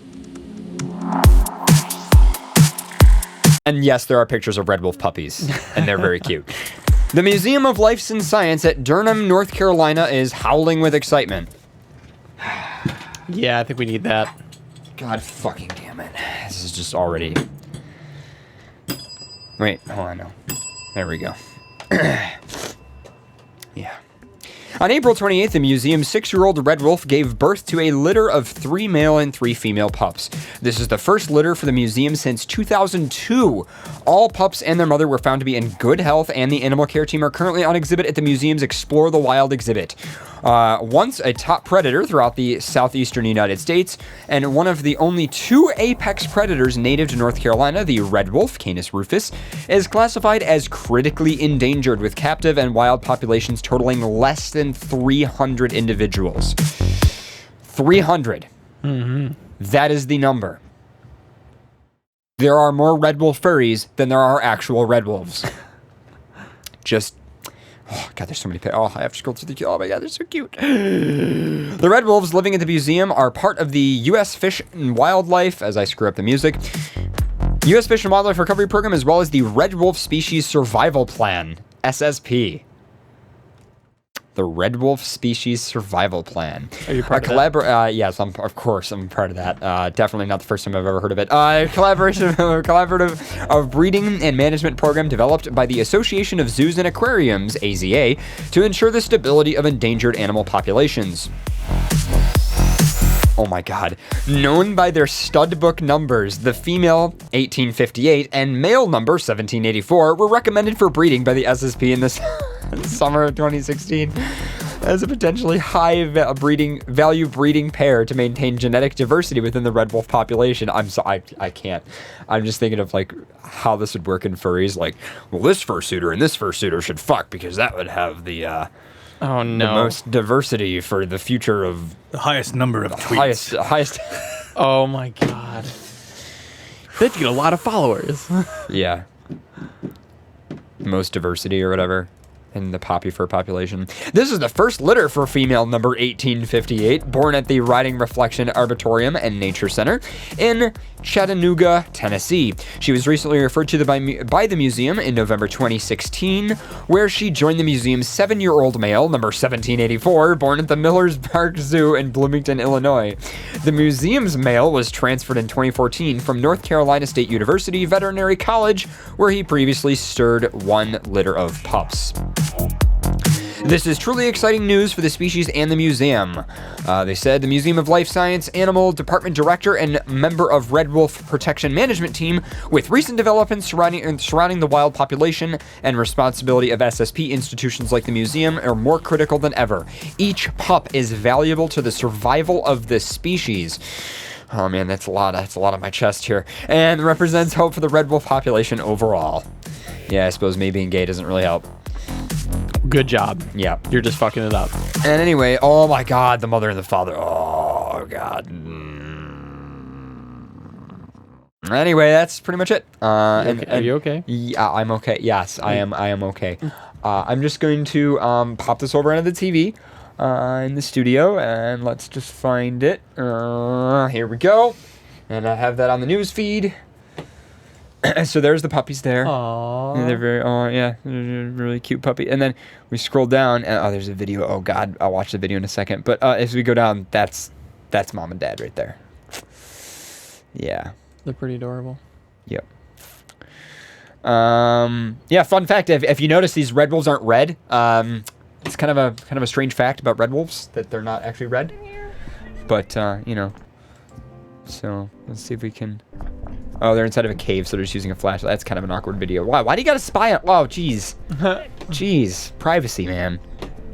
What if they have locked Twitter accounts? What if it's their AD account? Yeah, what if that's, like, they're snuggling, man. That's like AD Twitter stuff right there. Leave them alone. Jesus Christ. People. Man, people. People. There's a fox. There's a fox in the recommended. You would notice that. Let's see what I have one of the best jobs in the world. I get to explore the world of animals Foxes. and all the wild animals that are out there, especially mammals, using all sorts of scientific tools to try to study them, Follow them on Twitter. about their lives, and how we can protect them. So this is a camera trap, and it's specially designed to go outside, so you can put it on a tree. So it takes Should pictures we for get one of those takes for the pictures studio for too? AD. We don't have a tree in We the have like studio. a tree on the wall, and there's just that camera strapped to it. We need the dildo camera, and we need this one. Yeah. And that's so they can protect the babies from larger predators, especially coyotes, are a real risk to puppies. Puppies can't run away, and so they're going to be vulnerable. So they put them into these holes. And at some point, Foxhole. those puppies are going to get big enough to stick their head out of the den Why? and see the world for the first time. And that was the moment that we were really excited for. You know, once we realized we had mom and dad there, we figured the puppies must be inside. We really wanted to see that first moment. And then we saw the coyote. And that was like, wow, things just got really interesting because on one hand, I've been rooting for these puppies to come up and show their face, but now I'm like, no, stay inside, don't get eaten by the coyote. The fucking music. So that added this interesting tension once the coyote showed up. Coyotes, not only do they compete with foxes for food sources, but they can also kill them too. This is a big predator that is going to be a risk to foxes. This is a really intense fursuit dance competition. In this case, he just kind of walks by pretty nonchalantly, so he's obviously not on the attack. He's probably sniffing around looking for some leftover rabbit or squirrel. I think it was that night or the next night, the first puppy came up, and it was so tiny, and it was so it would just kind of shuffle around. You know, it wasn't very agile at all. It was super cute, and so on one hand, I was like, "Yay, we've got puppies!" You know, I showed my wife, I showed my kids, puppies. But then it was also like, I hope the coyote doesn't come back. As you So anyway, cool. That's so cute. We'll we'll link that video as well. I'll put that in our Foxes are roundup. cuter. Yeah. No. I'm just gonna paste that at the bottom of our roundup here. Just because they're associated with you. There we go. And then... All right. Meanwhile, any other news or anything? Oh, I have plenty of news. We know. Have you picked something that you actually want to read rather than just a random thing that you found?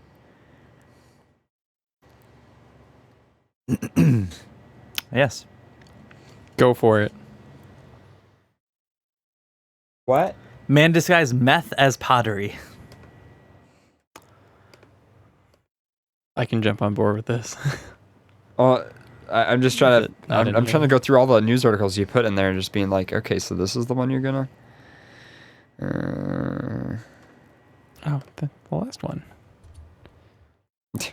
Sorcerer Dale just randomly sent me a message on Telegram, and it says, "Here's a police listing from a city near where Sorcerer Dale lives in the Upper Peninsula of Michigan. Friday, 7:35 a.m., a suspicious male with long black hair wearing a brown jacket, lunging and barking at passing cars. Subject arrested for bench warrant. Yeah, so don't bark at cars in northern Michigan. The Oops. Yeah, I was going to say. Yeah. All right, go ahead, Pharaoh. Polk County, Florida. Florida man here. A Davenport suspect elaborate plan to deal meth ended in a disaster when detectives discovered he had pottery shipped to Florida that was covered with $600,000 worth of meth paste. Wow. Wow. So buying and stealing drugs disguised as pottery, because you can charge any amount of money for art. So it is a great way to hide money. Perfect. Hide all the money that furries don't have in the furry art. And here's where I'd put my money if I had some. Hidden off a dirt road in Auburndale, a vacant mobile home looked like the perfect place to cook meth. I mean, isn't any place the perfect place to cook meth? I feel like there are less suspicious things you can do to cook meth, like not in a mobile home in the middle of the woods. No. Yeah. Why would you? But why? Like under a Walmart parking lot. Yeah, like the one in Amherst. Oh yeah, that was you a good remember one. that? You guys remember that? The I remember that one. Yeah, the Walmart parking lot one. Yeah. I remember that. That was like near my house. Well, like 10 minutes away from my house. It's a great way to cook meth.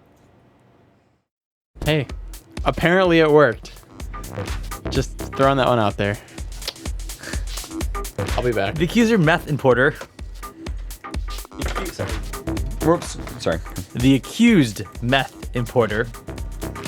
Gotta go potty? I do. I really do. Oh, okay. Way to be rude.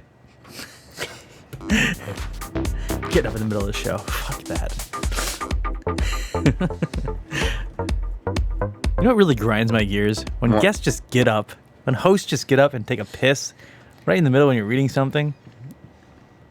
You ever feel that? I like how you've taken the time to stop reading the thing that you're reading to explain the thing that you're bothered by, which is something interrupting you reading something. Yes, it does interrupt me. All right. It's like how he had like 7 minutes to go take a piss. Okay. And look at now. Look at him now. There's a vacant seat right there. You see that? There's a vacant seat right there. I see it, yeah. Yeah. He's a bad dog. He didn't even lock his computer. I know he didn't. Oh, sweet. Oh, no. What are you going to do? Let's see, you could open... face is wallpaper. You're going to... How do you minimize? You know, he's got it... Okay, you use multiple fingers and you swipe between screens. He's got it... Oh, there we go. So, yeah. So, if you want to go and, like, get a wallpaper here and then save it to the desktop... Here, help me. Yeah, I can do it. I know Mac OS. So, so we'll open a new tab, twitter.com. Just Google search. Pharaoh. All right, well, I was just going to do Pharaoh, and then I was going to save a picture of you. Do that. Just save that one. Okay. Save. Oh, no, we don't want to save page as. Why don't we just set this one? Let's see. Save image as, and then we'll save it to desktop. Perfect. Okay. And then we'll go back out of Safari, and we're going to do his desktop. And then is there a set as... here it is. Set as desktop picture. Oh, why didn't it work? Oh, I think you might have multiple desktop pictures. There we go. Okay, now go exit out and then go back. Right. No, wait, no. What? No. What? Change it back to the news article. Change it back to the... Yeah, don't have it that. Yeah, so close the browser tab and then move it over there. There we go. Okay. All right. Continue reading. Okay. Nothing happened. The accused meth importer thought he found the perfect person to help him, except that person was actually an undercover deputy. Deputies with the Polk County Sheriff's Office say Omar Palchina, 30, had the pottery shipped to him and intended to cook the meth out of the pottery and then resell the meth. What the f... The meth itself came in the mail in 3 beautifully designed vases covered with pieces of red, white, and mirrored tiles, but under the shiny facade was something far less pretty.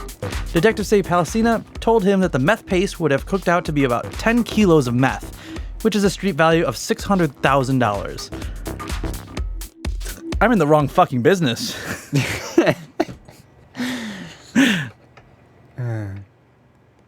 Can I just make the pottery and then sell it to other people? Fun fact: we don't fund FurCast with meth.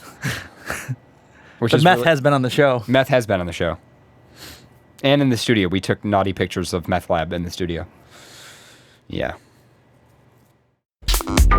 In Mexico, they were dipped in liquid methamphetamine and carefully then placed in a small glass square on the vase to make it appear as if beautiful pottery, said Polk County Sheriff Grade Jude.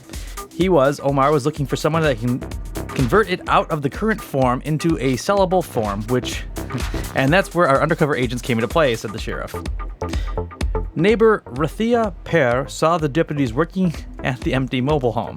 I was standing on my back porch and he was right there, and I asked him what was going on, and I saw them put up the surveillance cameras up in the back, and I thought, oh no, said Perry. Oh no, another person's making meth in our trailer again.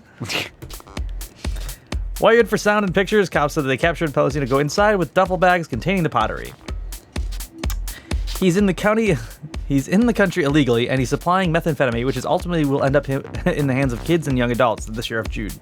When detectives arrested Palestina, they said that he had 2 pieces of broken pottery in his pocket, that the meth paste, and they had meth paste on them. He allegedly told detectives that the paste was for his personal use, and he had smoked meth that morning. That was the amount of meth totaling 101 grams.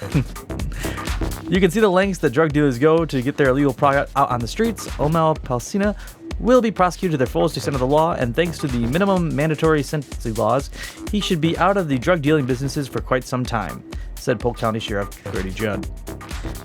Palestina was arrested and booked in the Polk County Jail on charges of trafficking meth over 400 grams, trafficking in meth 28 to 200 grams, 2 counts of possession of a vehicle used to traffic drugs, and 2 counts of possession of drug paraphernalia. He is being held without bond, and Palestina is facing 22 years if convicted under the mandatory sentencing guidelines. Sheriff Judd wants those guidelines to remain unchanged and is trying to convince lawmakers to stop their effort in lessening their severity. Because drug crimes are actually getting less than that. It's usually like 3 to 5 years now. Yeah. Which is good. I agree. Because you shouldn't treat it as a crime, as a mental illness, though. Yep. Treat it as a health issue instead of as a... Anyway, so... You must be pooping. So first of all, 2 things. You pooping? He's downstairs. Okay, couple He's things. pooping. First of all, RCP said that RTMP should be fixed. So if you guys go and try that out for those of you who wanted to use RTMP, that should be working. Second of all, CJ messaged me he's actually in our group chat, and he said, yes, legit. So he said, lunch is making a very unpleasant comeback. I said, is there a sequel? He said, yes, legit feels like a nuke went off in my stomach. I said, hug. He posted a hug sticker. I said, are you actually feeling okay, though, or do you think you're going to be down for a while? CJ says, this is going to take a second, for sure. By that, I mean a while, not a literal second. So, yeah. Stop poop telegramming us! This is not Telegram's official use. It is. It's like in the documentation for the app, not to be used while pooping. Anyway. That's what the new Wii, the new Nintendo Switch is for. To be used while pooping. Can you read this one? It was in your... I want you to read it, but it was in yours. I was just going through your links, and it looks really good.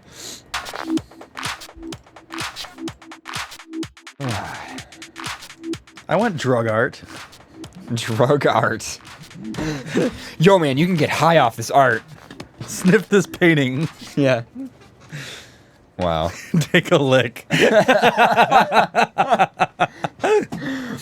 Dude, I can taste the colors. Like, the art's not even that great, but it becomes way better when you lick it. So, like, that's part of the effect of the art, is that you have to consume some of it for it to look... You need to consume the art to understand the art. This is my profile. I'm an artiste. I'm also consume my piece to understand my piece. It's like, so you're also a chef? Yeah, let's go with that. A chef of dreams. Come and see it at the gallery before it's consumed. There's just a bunch of people in an art gallery tripping out there. There's no painting left on the wall. It's white canvas now. Yeah, it's white canvas, and they're losing their shit over it. Like, oh, it's so good. This piece was and what it could be and what it ever will be. My mind is fucking blown. It was here before, and now it's not. It's an optical illusion of drug paraphernalia.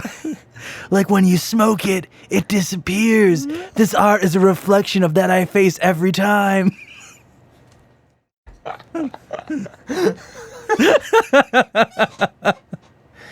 I'm sorry, this is great. The idea of an art that is a drug trip when consumed. Art that is a drug trip. I'm going to become rich. Yeah.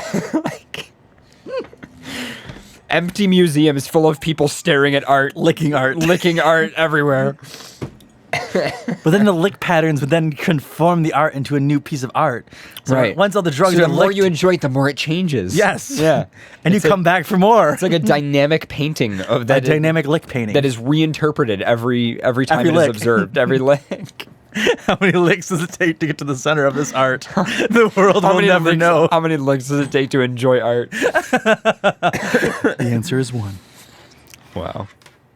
One lick to enjoy this art. This is explaining so many things about art gallery.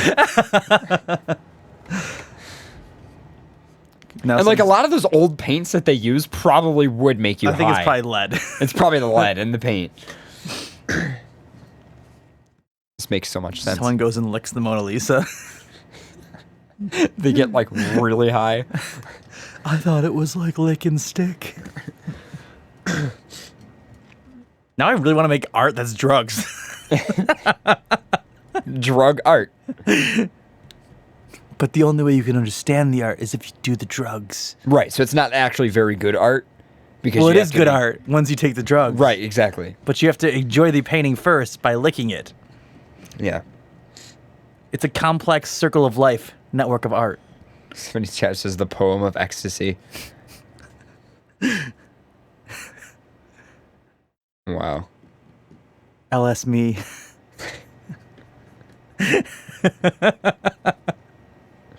Oh my god.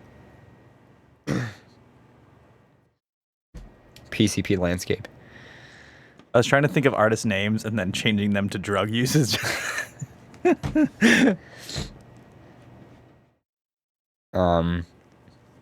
I couldn't Vincent Van Woe. Vincent Van Woe. Vincent Van Woe. Whoa. Or like the Neo. Whoa. Picasso. Wow. Picasso. Oh my god. I wish CJ was here for this, but he's pooping. How is he still pooping? I don't know. He said he would be a while. Did you fall in, sir? Are you okay? Do Do you have a mobile mic?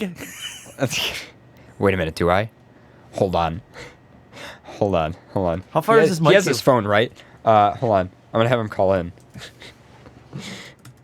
I'll just have him call in. It's way easier.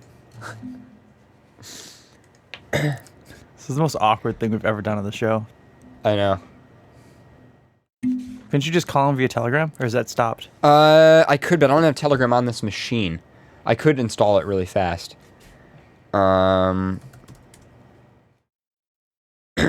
Yeah, I'll just say he'll call in soon. Just give him a sec. But I mean, you can load out that article in the meantime. The one about the one about the brothel opening up. I think that'd be really funny. I was just curious to how much mic slack I actually had. Like, if I just kept going with this mic. It's not that far. Wait, take off my headset. I got like 4 feet. You're gonna pull out the whole cable though. And Wait. Wait. I can't even. I still have more slack. Give me a little more slack. He's going out of the room. I can't show this. I'm trying to make sure I have enough. Right.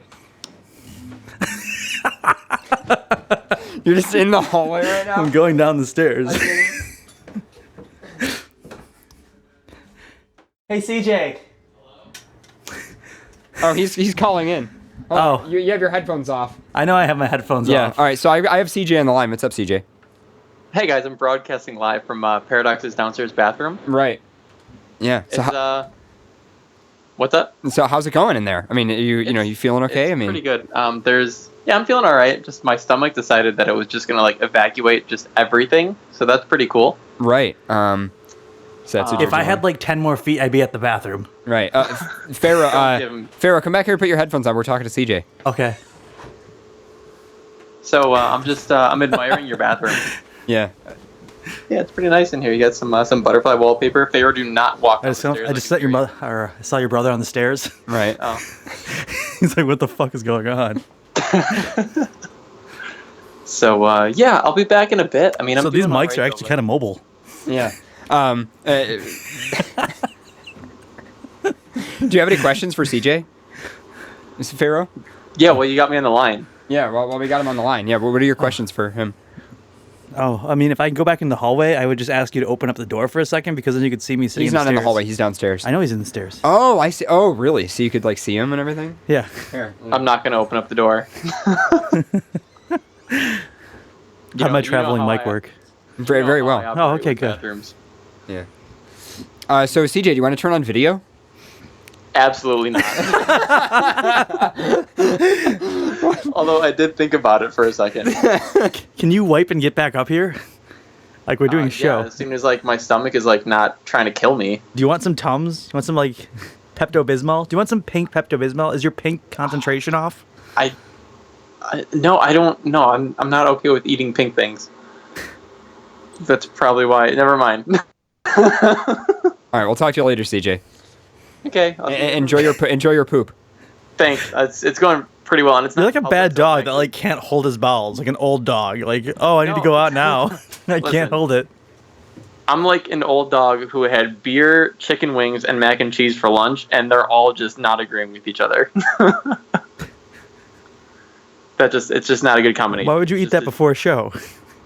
Well, see, I ate it at like 2, and I didn't think it was going to be a problem, but now it's... You know how long it takes for the body to digest? No, inform me. It's about 6 to 8 hours. Okay, so perfect timing. Like, right on cue. Awesome. Yep. All right. Well, anyway, CJ, we'll wait for you though. I mean, we'll be settled for a little bit, so. Okay, I think things are settling down inside my stomach, so we should be good in like a minute or so. All right, sounds good. Thanks for calling in, CJ. Thanks, honey. That was CJ reporting live from the bathroom downstairs. And now we have a news article to read.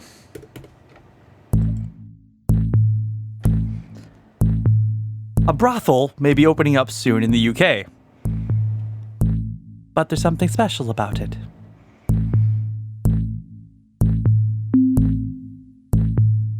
As reported by the Mirror, the UK, in the near... Okay, first of all, we just need to apologize for reading an article from the Mirror. Well, it's not actually from the Mirror. It's someone that's relating it to the Mirror, so it's like already a bad article because it's noting from the Mirror. Right. All right, let's move that a little closer there. In the near future, may get its very own robot sex brothel. There's a lot of mic cable. There was. Is there a longer one? Oh, yeah. I don't think I have a long one over there, but somewhere I have a longer one that you could probably like go through the whole house with. Just carrying a friggin' condenser mic around, like. Is there like a we could get you some wireless headphones, and then we could just like get a. No, I mean, is there like a way like you can like? Is this connect to like another one, like a joining one that keeps phantom power going? Because you have the purple one.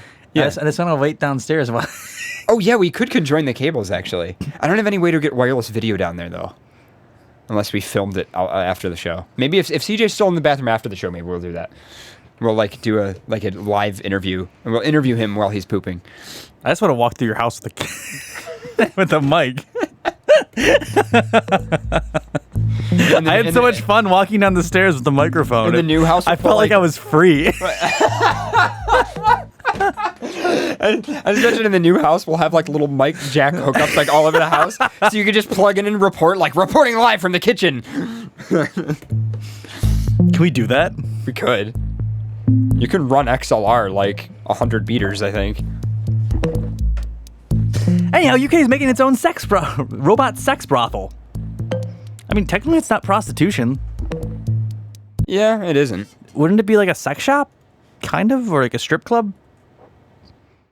Like a strip club sex shop? It sort of is like a sex shop if you think about it. Because couldn't you just like buy one of the robots and take it home if you wanted it? Like if you're really that rich? Yeah, it's kind of just a toy that's automated and pretends to be a person and has sex with you.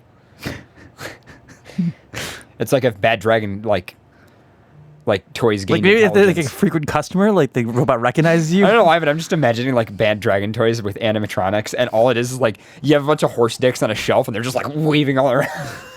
That's all I can think about. Like Portal. I'm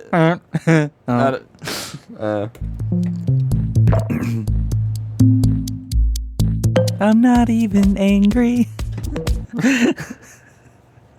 They're slapping together to they sing. fucking sing. Like a Chuck E. Cheese horror show. We are not having singing horse cocks in the house.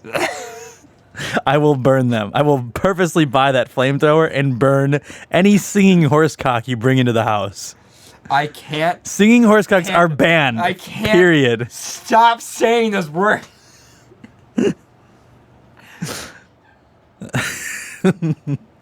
Like the bass fish that hang on the walls, like those. Yeah.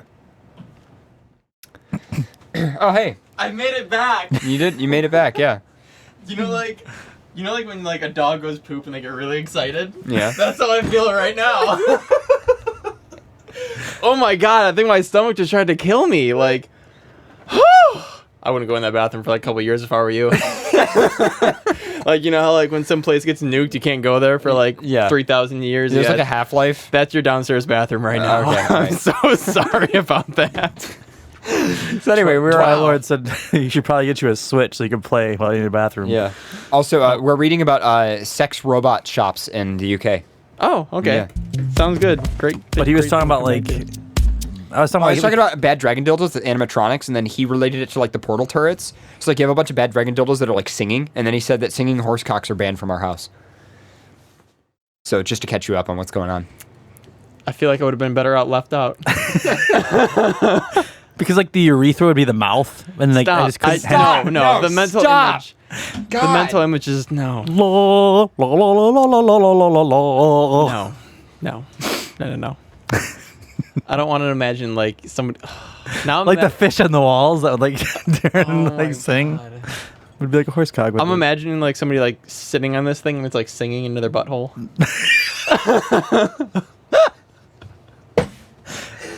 Note: has anyone marketed any singing dildos that sing into your butt?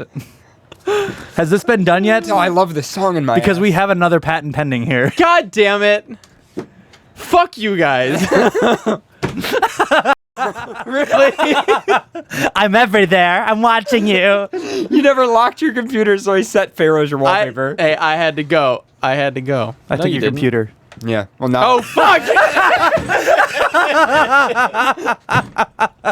Oh, you weren't even looking at the I was on the wrong homepage. Because on this one, it's still my car. It's still normal. Nope. Yeah. It's Pharaoh's face just.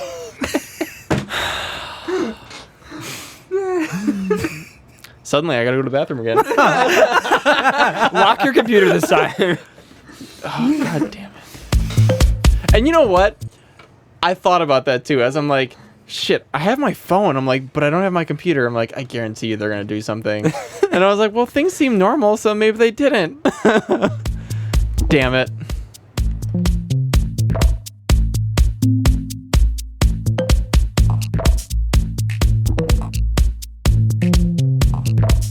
So, so I was looking up singing dildo, but there's just videos of people trying to sing while there's a dildo in them. So it's like not the correct. That's not exactly what you were looking for.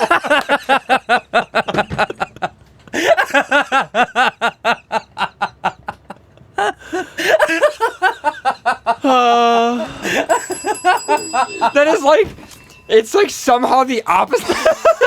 But it's the same. Singing dildo. This is the person singing. I think I discovered. No, I'm looking for what the dildo sings, not the person. I think I discovered someone's like lost fetish. like, this is not. I the only tea. like videos where women are singing with a dildo in them. This is not the tea that we were looking for. I don't want any of this tea. Different flavor of tea. No, this is asking for tea and getting coffee. This is not what I requested. This is asking for tea and getting served meth. Oh, jeez.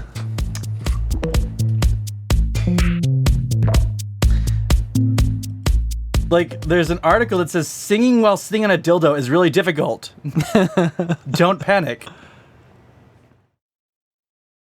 Oh, God, no, I'm not. These are YouTube videos. These are YouTube videos of exactly that. Oh, no. No. No, I'm not ready for this. Are you watching it? I'll put it in our chat room. I'm not ready for this. Put it in the article thing or the. Yeah, I don't have chat up on this machine. Just put it at the I bottom. don't want to watch it. I just want other people to watch it and then give me a review. Yeah. Well, isn't that what I'm for? Because like I'm the one that found It's posted at the bottom. the purple dick guy. Do you remember that? And the title of this website is don'tpanic.com. That's never good. What is?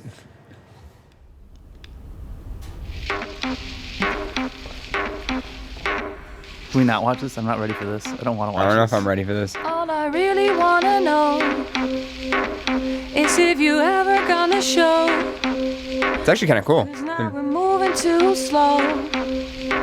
They look like they're on drugs. All I really wanna know. Okay, so wait, is this? All I have is you.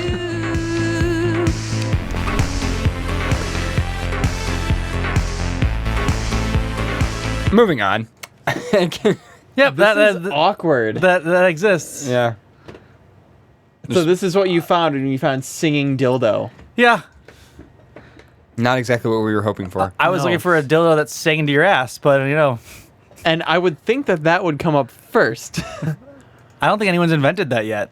Well, we See, need this to isn't first. singing dildo. This is dildo singing. True. So try reversing your words and maybe look at the opposite. You can go. I already went. I went there.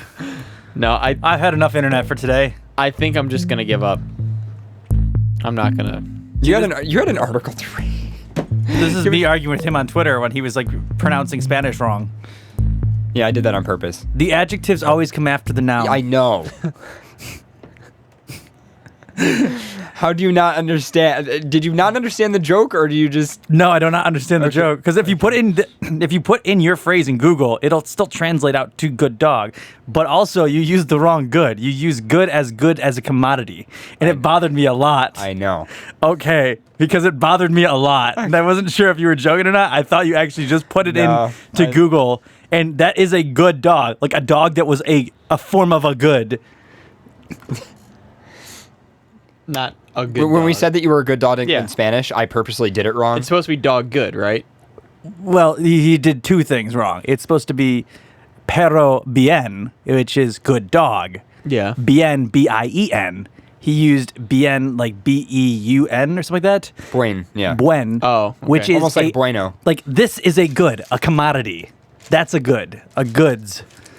That's what the good he used. So like the wrong, like the very So in wrong. Spanish, you were goods dog. I was goods dog. Yeah. Goods dog. So I'm a commodity dog. Can you Which read- then I just responded back pera bien, which is good bitch. Can you read this thing?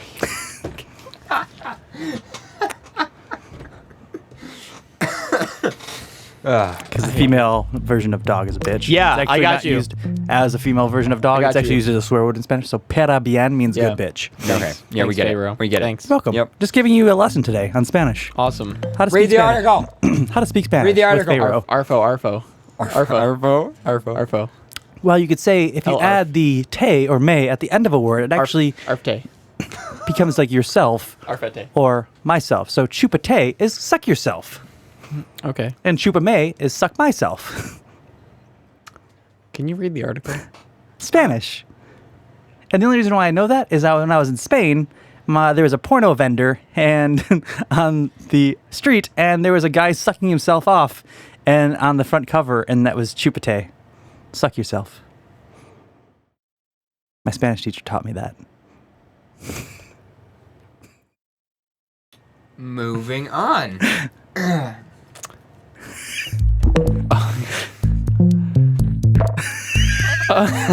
Okay. Lessons learned while in Spain. Just wanted to give you a life story. I appreciate that. It's life-changing. It's making me see things in a lot of a different light, so to speak. Don't worry. I'll next year I'll give you a singing dildo for your birthday. Please don't. Please don't. I can't stop this feeling. If I get a singing horse deep cock, inside of me. Oh, fucking God.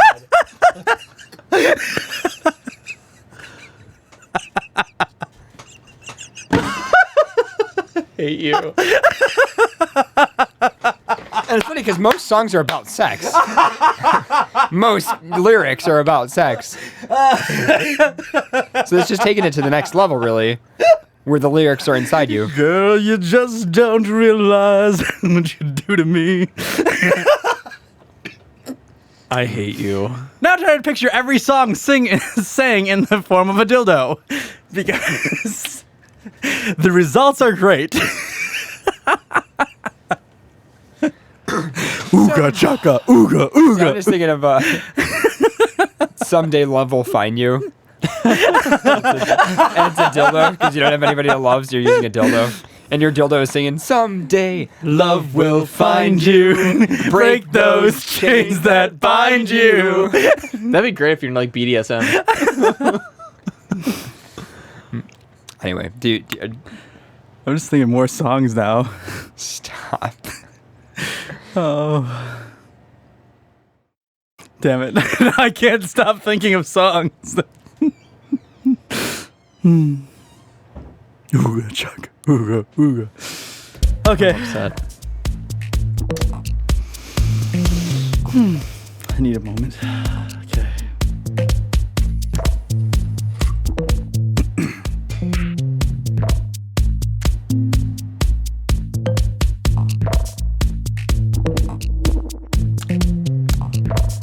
Okay, that is my moment. The UK, in the near future, may be getting its own robot sex brothel pending investment guarantees.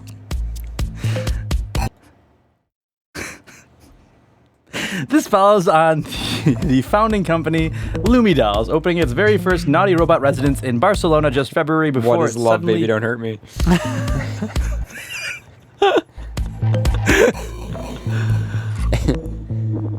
Instead of a Rickroll, it's an anal roll. What is love? Baby, don't hurt me. Don't hurt me. While you're taking a fucking horse cock up the ass.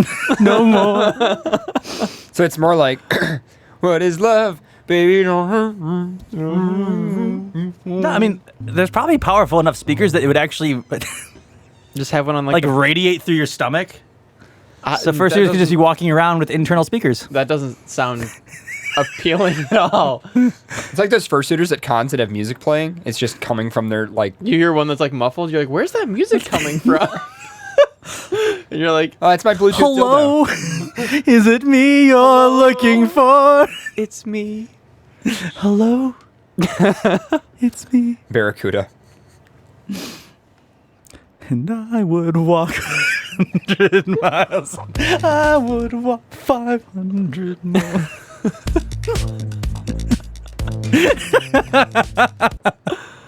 Chat room, what are some other good songs that would in the form of a dildo? Don't ask the chat room. Yeah, don't. They're gonna say anyway. Oh my god. We have the Gooch mirror. This one actually I think could sell. If we market this to Bad Dragon to get half the profits. Well, can it start out as like the singing fish on the wall and just like No, maybe, it's going full on. Maybe somebody just has the bad idea like, hey, I'm gonna stick this up my asshole. Because Why would you stick a singing fish up your asshole? Not the singing fish. I'm saying, can we start it up? Can we not? It's kind of like you said singing it's fish. like Stitch from Lilo and Stitch, where you open the mouth and then you hear the music. But and then can we start it off as a singing horsecock on the wall rather than a horsecock with speakers? Can you feel love tonight?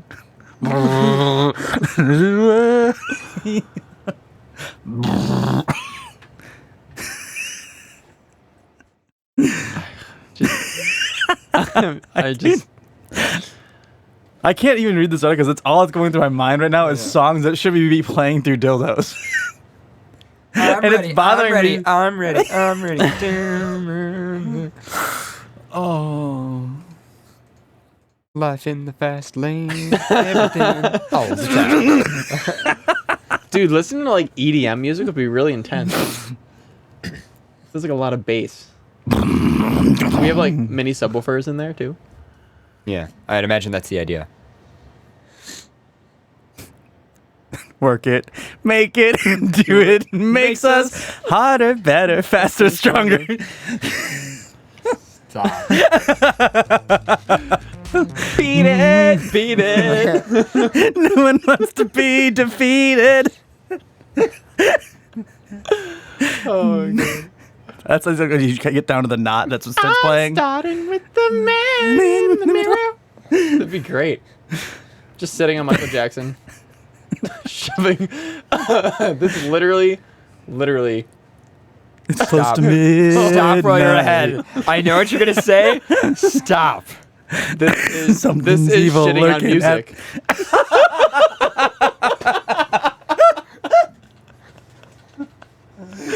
You are literally shitting on music. No, because it could be in a vagina.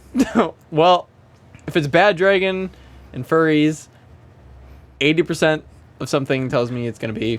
It's close to midnight. Something evil's looking at your door. It's out to get you. Can we play Backstreet Boys? The thriller night.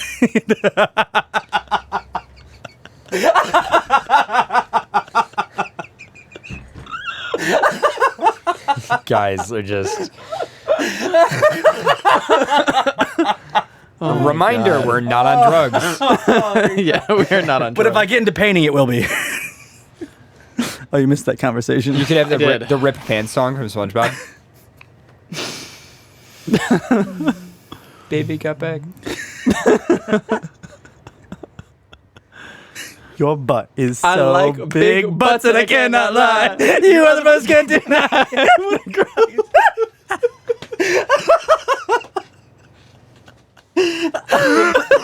Just a dildo. We have the marketing on the wall. genius here. Like just a dildo on the wall, like moving around to that. It would be a little. God.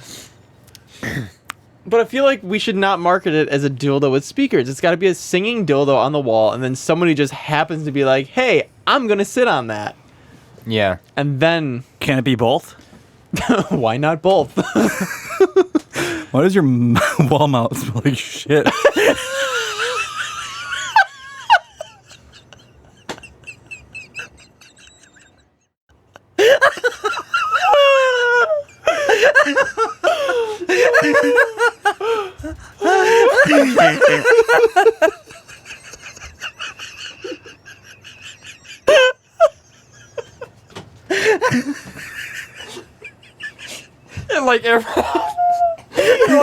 It like air freshens the room.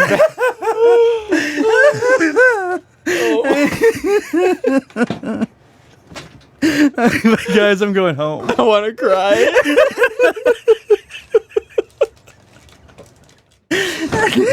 Cha-cha slide. To the left. Take it back now.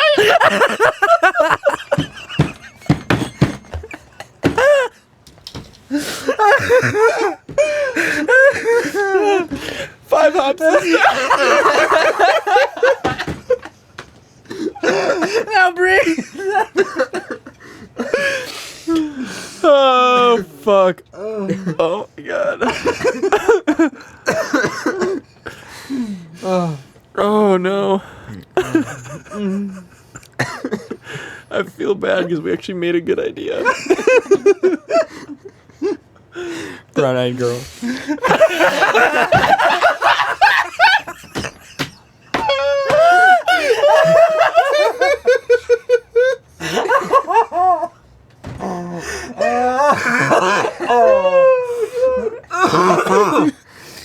Yo, Can we have an intermission? Just 30. Just do one song. Yeah. Just song. Can we play Brown-eyed girl? Do you have it? I don't know. Do you have Thriller? I do. Just go with the classic. I actually have a remix of it. No, just go with original. Go with original. Oh my god. I don't know. YouTube might hate us for that one, though. I don't know if we should. YouTube's gonna hate us for everything. Just edit it out later. Yeah. I need a moment. Oh my god. Hold on. I'll play this track because it's only 3 minutes. We'll be back, guys.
We're back, unfortunately.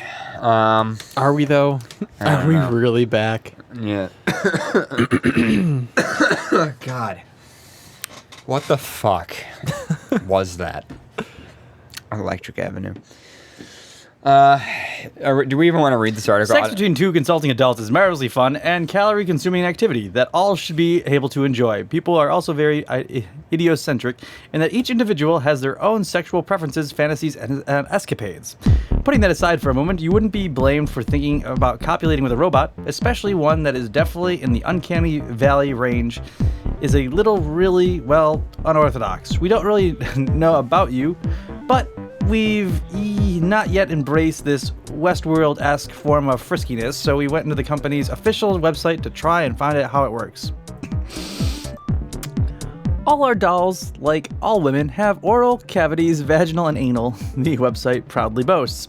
Always remember that with any of your cavities, you must use lubricants. Or else. Of a single use that will find in each rooms. Yes, we are assuming chafing on bits of metal, plastic and metal, or any other strange ally would be particularly uncomfortable for anyone. Robots or humans. Thanks for clarifying.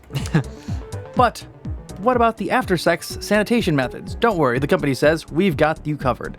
Our Lumidolls are before and after each service properly disinfected with special antibacterial soaps. They hasten to notice we guarantee high standards of hygiene. Well, that's a relief, the article says. Only bothersome is like, what if, because like, the robots are robots, but the maintenance team is not. So when's if like it's your last day of work, you're like, fuck this. That's in Westworld, where like they have to do maintenance on these like robots that have just been destroyed essentially by people. Mm-hmm. I never thought about that aspect of Westworld where people are jizzing inside these robots and those teams have to collect them and then suck out the jizz. Yeah, just don't say suck out the jizz again, please. Like a tube. Insert the tube and that kind of stuff. Like a vacuum. I was thinking of like no, please don't. Please don't think. Please don't think. I'll stop thinking. Thank you. Please don't think. Apparently the dolls have a wide range of movement, but it's unclear how robotic they are or how autonomous they are. Essentially, they're just lifeless, woman-like objects. You can dress up whenever you like with the help of the receptionist, who we presume is a real human, hopefully. For an hour, it'll cost you around 100 euros in Barcelona, which we assume will translate to about $128. We can't quite tell if the dolls will complete technologically speaking with the range of others that have fully functional genitalia and customizable artificial intelligent personalities. If this entire concept makes you uncomfortable, then you're not alone. The campaign against sex robots is a real thing. Oh my god. It's a real website. Oh my god. And a real founded coalition. Oh jeez. Which posits that sex robots further sexually objectify women. But sex robots are... That's the point, is that they're not women, so... Okay. What if sex robots are... First of all, there's male sex robots. There's a lot of male sex robots. We've seen them. I mean, we've showed them on the show, and then like they were snapping in the dicks, and we got really uncomfortable because of that sound, because we watched the video of them snapping into the dicks, into these sex robots. And I remember that. Yeah, there were like different dicks that you could... Yeah. I remember that. A partner with swappable dicks. That's a fetish. Just saying. Great. You're welcome. Can you open up the link about campaign? Yeah, I will in a second. Oh wow, this website looks so official. Where is it? Campaign against sex robots, right there. Next on down. Right here? Yeah. Wow. Ethics of robotics. Holy shit. The development of sex robots and the ideas to support their production show immense horror still present in the world of prostitution. What? What? We welcome new members to join our campaign. At Robot Campaign. Can we join? Holy shit. They have 500 followers on Twitter. I have more followers than them. Literally every one of us, including the show, has flat spots on Twitter. Has more followers. Can you go look at the pictures, please? Can we look at the pictures? I just want to look at the pictures.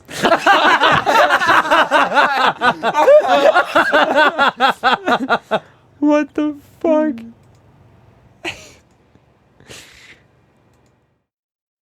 What is this? What? This is like some Ghost in the Shell shit going on right now. That is my favorite. Look what sex can do. Oh. For those of you who are just listening to audio, it's basically just like a doll ripped apart. That's all it is. Okay, yeah. They related sex robots to sex trafficking. Yeah. Wouldn't sex robots eliminate sex, like, to some extent? If it was easier to have sex with a robot... That's what I hate about this, is it's like, oh, hey, the one solution to the problem we have in humanity, just so that we can, like, get off on our urges and stuff and then not actually hurt real people. Oh, well, that implies that that's something you would want to do. Okay, but we're not. Like, this is getting into that, like, playing Grand Theft Auto turns you into a violent person type shit. Yeah. It's that same argument of, like, well, you can't enjoy the fantasy because enjoying the fantasy alone inherently means, if you write a book about a murder story, you're a murderer. I don't understand. I don't know. This is not, no. Oh, I learned a lot today. Was that the end of that? We take issues with those arguments that propose that sex robots could help reduce sexual exploitation and violence towards prostituted persons unwilling of their own will. Their Isn't mission that statement bot reads, abortion? We point out that all evidence that shows how technology and sex trade coexist with reinforce each other, creating more demand for human bodies. So there you go. Welcome to 2017. I mean, okay.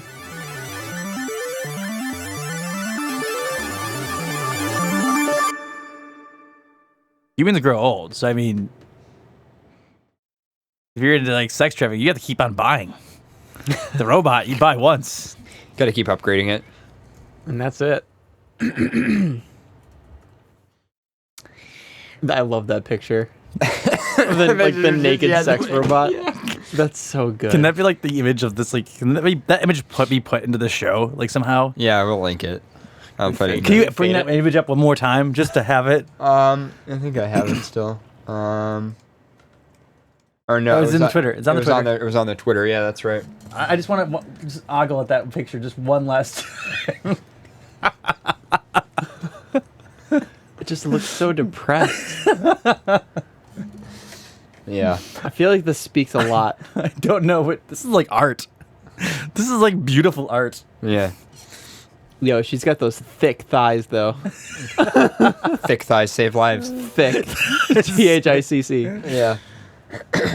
Those fingers are kind of creepy. Yeah. They can get into places that no other fingers can. Jesus Christ. I want to follow them on Twitter.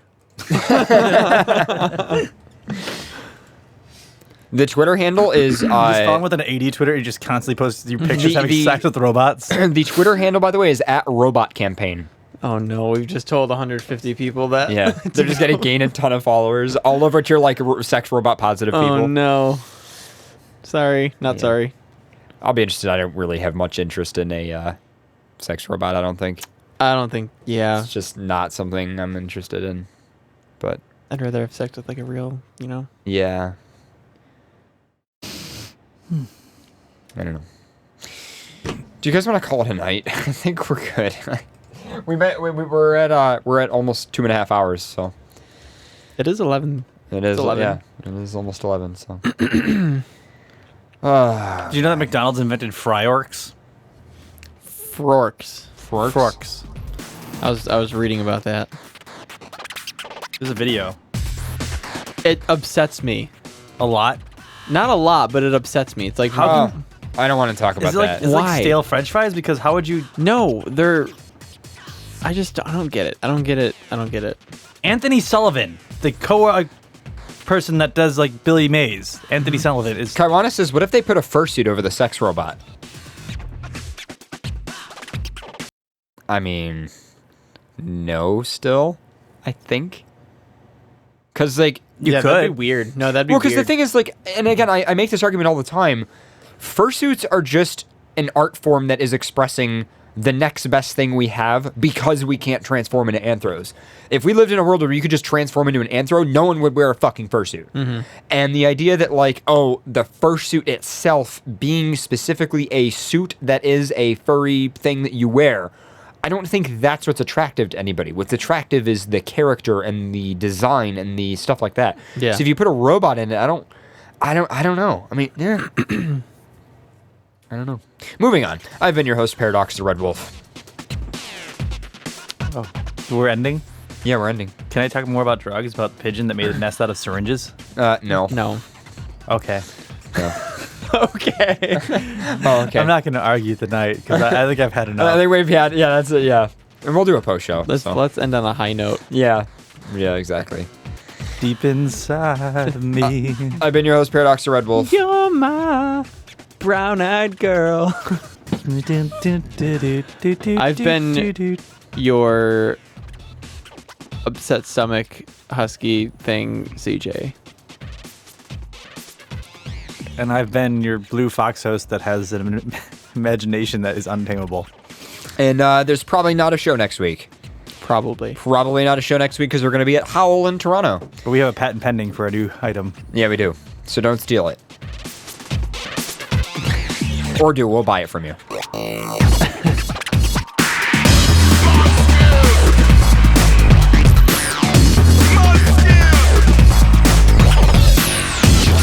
This is the Zana Broadcasting Network.